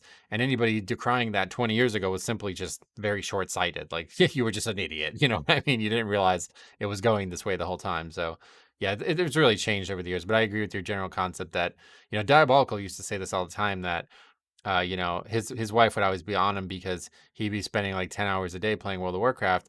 And, you know, he was like, well, before World of Warcraft, I'd go out to the bars and I'd be spending all kinds of money at the bars and, you know, maybe getting into drugs or something else, like something that would be way worse for our family than me just being at the house, you know, all day, every day. Like, you know, I think a lot of people look at it as this weird slothful hobby that you're squandering your potential, and people get maybe even frustrated with that. But in reality, I think it is probably the safest hobby outside of your actual physical health. Like, you should exercise and take care of yourself, and gamers oftentimes don't do that. But, you know, in terms of I'm going to put 40 hours a week into something, yeah, gaming is a pretty safe way to live your life if that's how you want to do it, you know? Oh, 100%. And like, I saw something on Instagram, I don't know how true it is, and it said like the gaming industry makes more than the music and the movie industry combined. Yeah, probably. I mean, I would have to imagine so, especially because those industries don't have this like excessive microtransaction market. You know, like you can't, you know, imagine if like you bought a movie and then like 5 minutes into the movie, they're like, "Do you want to hear subtitles?" You know, here's another $5. Like, you know, they don't do that. It's just very basic, and where gaming is always trying to get another dollar out of you. So Yeah. Well, I thought the sport industry was quite big though, but I mean, I don't know, because I'm like I bled last night watching the Duke game. Like, I was the most invested. I'm more invested into that sport than I am even in World of Warcraft recently. But I paid no, $0. I don't believe it. No, I don't I'm believe I'm it. not even joking, dude. Like, I'm very, very, very serious about Duke basketball and Yankees baseball, and I paid $0. Like, you know what I mean? Like, that's what I'm trying to use as an example here. Like, World of Warcraft, I spent a lot of money on it, but watching a basketball game is free. Like, you just need a cable subscription, and you don't even really need that anymore. You know what I mean? So Internet. I'm more passionate about things outside of WoW, but I still spend more time and money on WoW than anything else. Yeah. Like, I feel like as well, I do feel like this. I feel like, and I said this ages ago to my pals, because obviously I've got a lot of friends that don't game, and they think like, oh, game. Do you know what I'm saying? I get like roasted. Growing up, I was getting roasted. Yeah. Gaming. Oh, what are you doing that for? You're wasting your time. Da, da, da. Bro, I say to them, like, streamers, there's going to be a time soon, very soon, where streamers are being paid more than the best footballers. Like Messi and Ronaldo are probably getting paid how much a week? There's going to be a time where a streamer's going to be paid more than that. I don't think that will happen, just because there's not one person paying them. Like, you're comparing a weird apples to oranges situation here, where like those people are paid directly by the organization. Like, if Cristiano Ronaldo was like crowdsourced payment, then he would be like a trillionaire, right? Like, if every fan paid him like $1, you know what I'm saying? Like, and that's where influencers are. Like, you know, right now people are viewing channels and they're kind of just passively contributing to income, and then some actively contribute by donating and, you know, supporting you in different financial ways. If like Cristiano Ronaldo got paid like that, like, do you know how many people would just send him hundreds of dollars a day? Like, it would be insanity. Like, people worship that fucking guy, you know? Yeah, but bro, like you've got to remember, yeah, like this was another thing that I looked at. Like, only what was it? Only like 50% of the world's got internet. Oh, sure. When they get internet, you know, there's gonna be a whole more views coming to like this, and also like all the kids, the younger kids, like all my cousins' kids, they're all playing Roblox. They're all like on the iPads. They're all on the tech. We're growing up. I wasn't like that. There were not a lot of people were like that. So like the next generation, that wave that's coming, oh, it's Right. gonna put Yeah, like I can't even like imagine like people like in like is there places that are budding towards internet activity that don't currently have it? I don't know, but like if there was another like doubling of the population on the internet, what would that look like? And I think another thing is about the English language. Like I don't know about like from your perspective, but like I feel like more and more people are learning English than have ever done before, and that really helps the idea of expanding the gaming culture. You know what I mean? Like there's a way bigger likelihood that you can play with somebody from all over the world now than there ever has been before. Yeah. No, 100%. Like 100%. I got lucky. To be honest, I got lucky that I was like from England and I learned English. Like, because if I was from another country, I wouldn't even probably learn another language. Right. Yeah, you probably would have struggled to even learn in like Spanish or French, right? So you would have just given up. Yeah.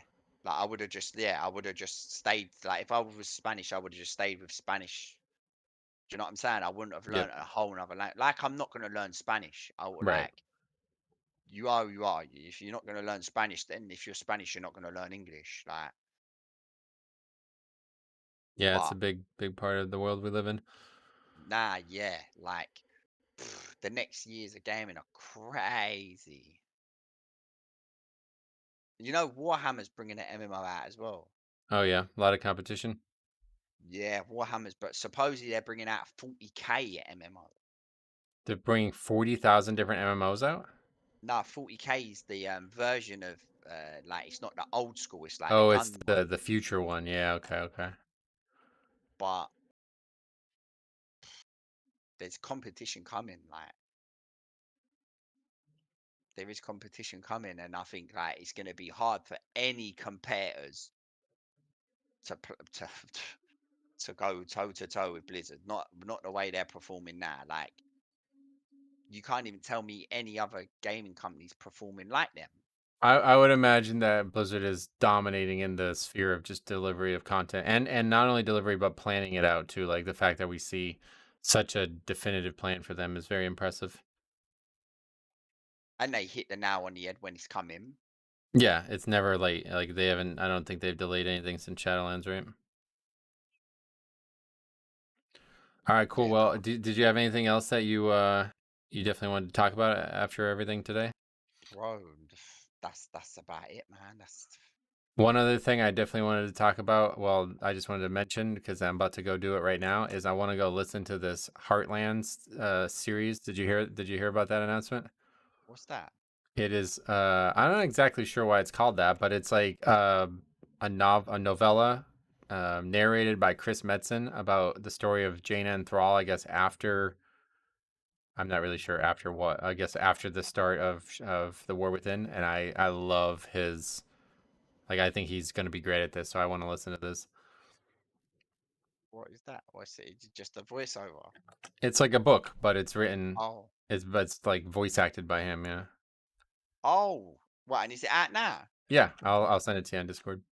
Cheers, bro. Yeah, I'm gonna have a little look at that. Yeah, I'm going to listen to it right now, so I'm going to hop off and go. I don't know how long it is, but I'm hoping to get this done tonight because I think this is going to be really cool. So yeah, great to get together. Definitely if you want to do some 12s when you feel like your character's ready to go on US, let me know. And if it doesn't work out, no worries. But if you do a EU one, still willing to do that review and talk about that as well. Yeah, no, 100%. I've been trying 12s today, but I just don't think I'm like ready as disc. Oh yeah, so you've converted your Holy Priest on EU to disc as well, is that right? Yeah, and I'm going into 12s. So Gotcha. you know what I'm saying? I'm in the keys a little bit. So what I've got to do is I've just got to be I've got to be ready for these 12s. Like, Do you feel like it's easier to play disc than Holy? do you know what it is? I wouldn't say it was easier, but like some things that I was struggling with Holy are so easy on disc, but like it's harder because you've literally got a DPS rotation. So now you're just DPS rotation in and you're not healing, which I don't like. I liked Holy because it was like was reacting to like damage. You know, people took damage. I was healing them. Like I had to I was pre-healing them when I saw a mechanic was coming on them, and like things like that. Whereas like with disc, it's just like, mate, just do a DPS rotation and throw out a heal there and here. Yeah. So, but I want to become a better player. I'm not going to sit there as holy and just flop people's keys and not become a better player. I'm going to play what's better so that I can do better in keys, so that like, you know, my Yeah, so like team theoretically you think disc is a better pick even if you don't feel like it's working out better for you right now. Yeah, I feel like disc is a way, because bro, like the damage alone is crazy, you know, like, and the way I see it is, so I saw it today, the more damage you do, the quicker the boss dies, the less healing you have to do anyway. Yeah. Yeah, that's true. I've heard good things about Holy's damage, though, to be fair. Yeah, but because of Halo. Yeah. Yeah, I saw that clip you published. That was funny. I'm saying, how much damage does this do? And they're like, oh, well, you do it with like, I'm like, no, this. And they're like, what? And I'm The like, way no. you say it, it's funny, yeah. Oh, I've got some funny clips coming, man.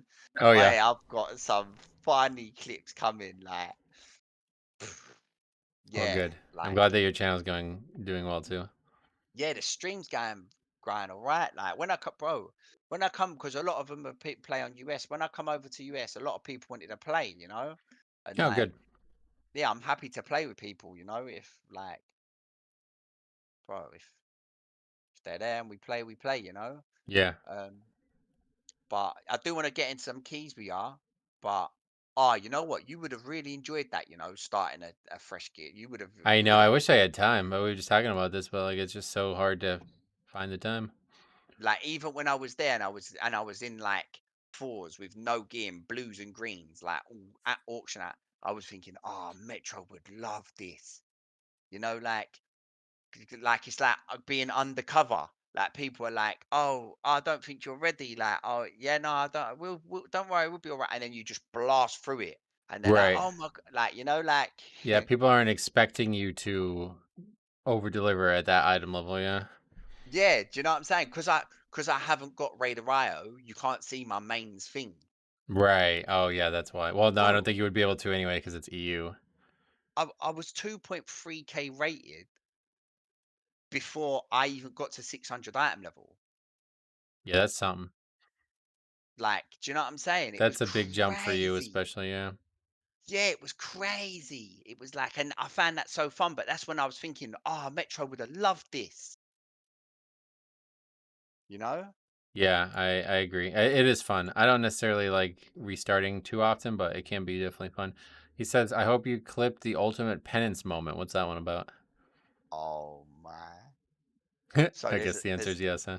Yeah, there's a moment, there's a talent in Disc Priest where you go up in the air and you do like ultimate penance. So like you can't move, but you shoot out loads of penances. And Right. we're talking about ultimate penance like a second before, and I'm like, oh, you know Yumi, like he's plays Disc Priest. People are saying no, Yumi says that's a really bad spell, and I'm like, I don't even think it's a bad spell. I think it's wicked, yeah. Then like I'm like, look, ultimate penance, I do it on the second boss in Arakara. Yeah.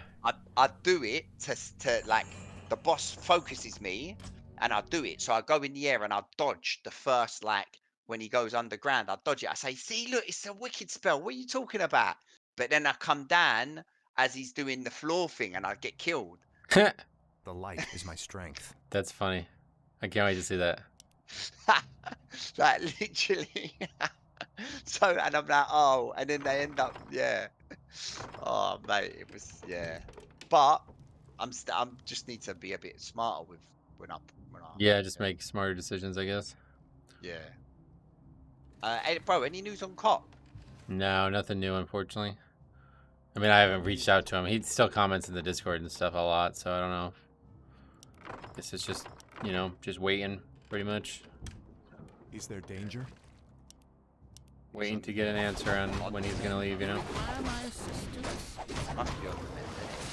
Oh, he's like rehabbing now. You know, he's like getting the strength he needs back to be able to walk on his own. I'm here to help. Certainly. Justice shall be done. We'll have to get him on one podcast, man. Yeah, definitely. Once he's back, I want to get all of us together again. Yeah. For honor. That'd be fire, man. Justice has come. GG's, man. Yeah, cool. I'm gonna hop off, but yeah, great chat and good luck with your key endeavors, and let me know when you're ready for some 12. Cheers, definitely, man. I'll message you. Sounds good. All right, GG's, brother. All right, see you, man.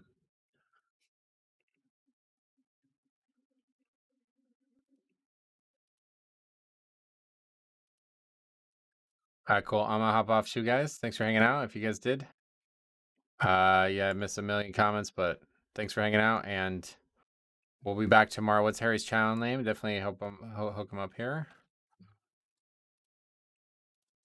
Hope you enjoy the book. I'm actually really excited to listen to that, so I'm gonna go do that right now. I will be back tomorrow with more Mythic Plus, so stay tuned. We'll see you there.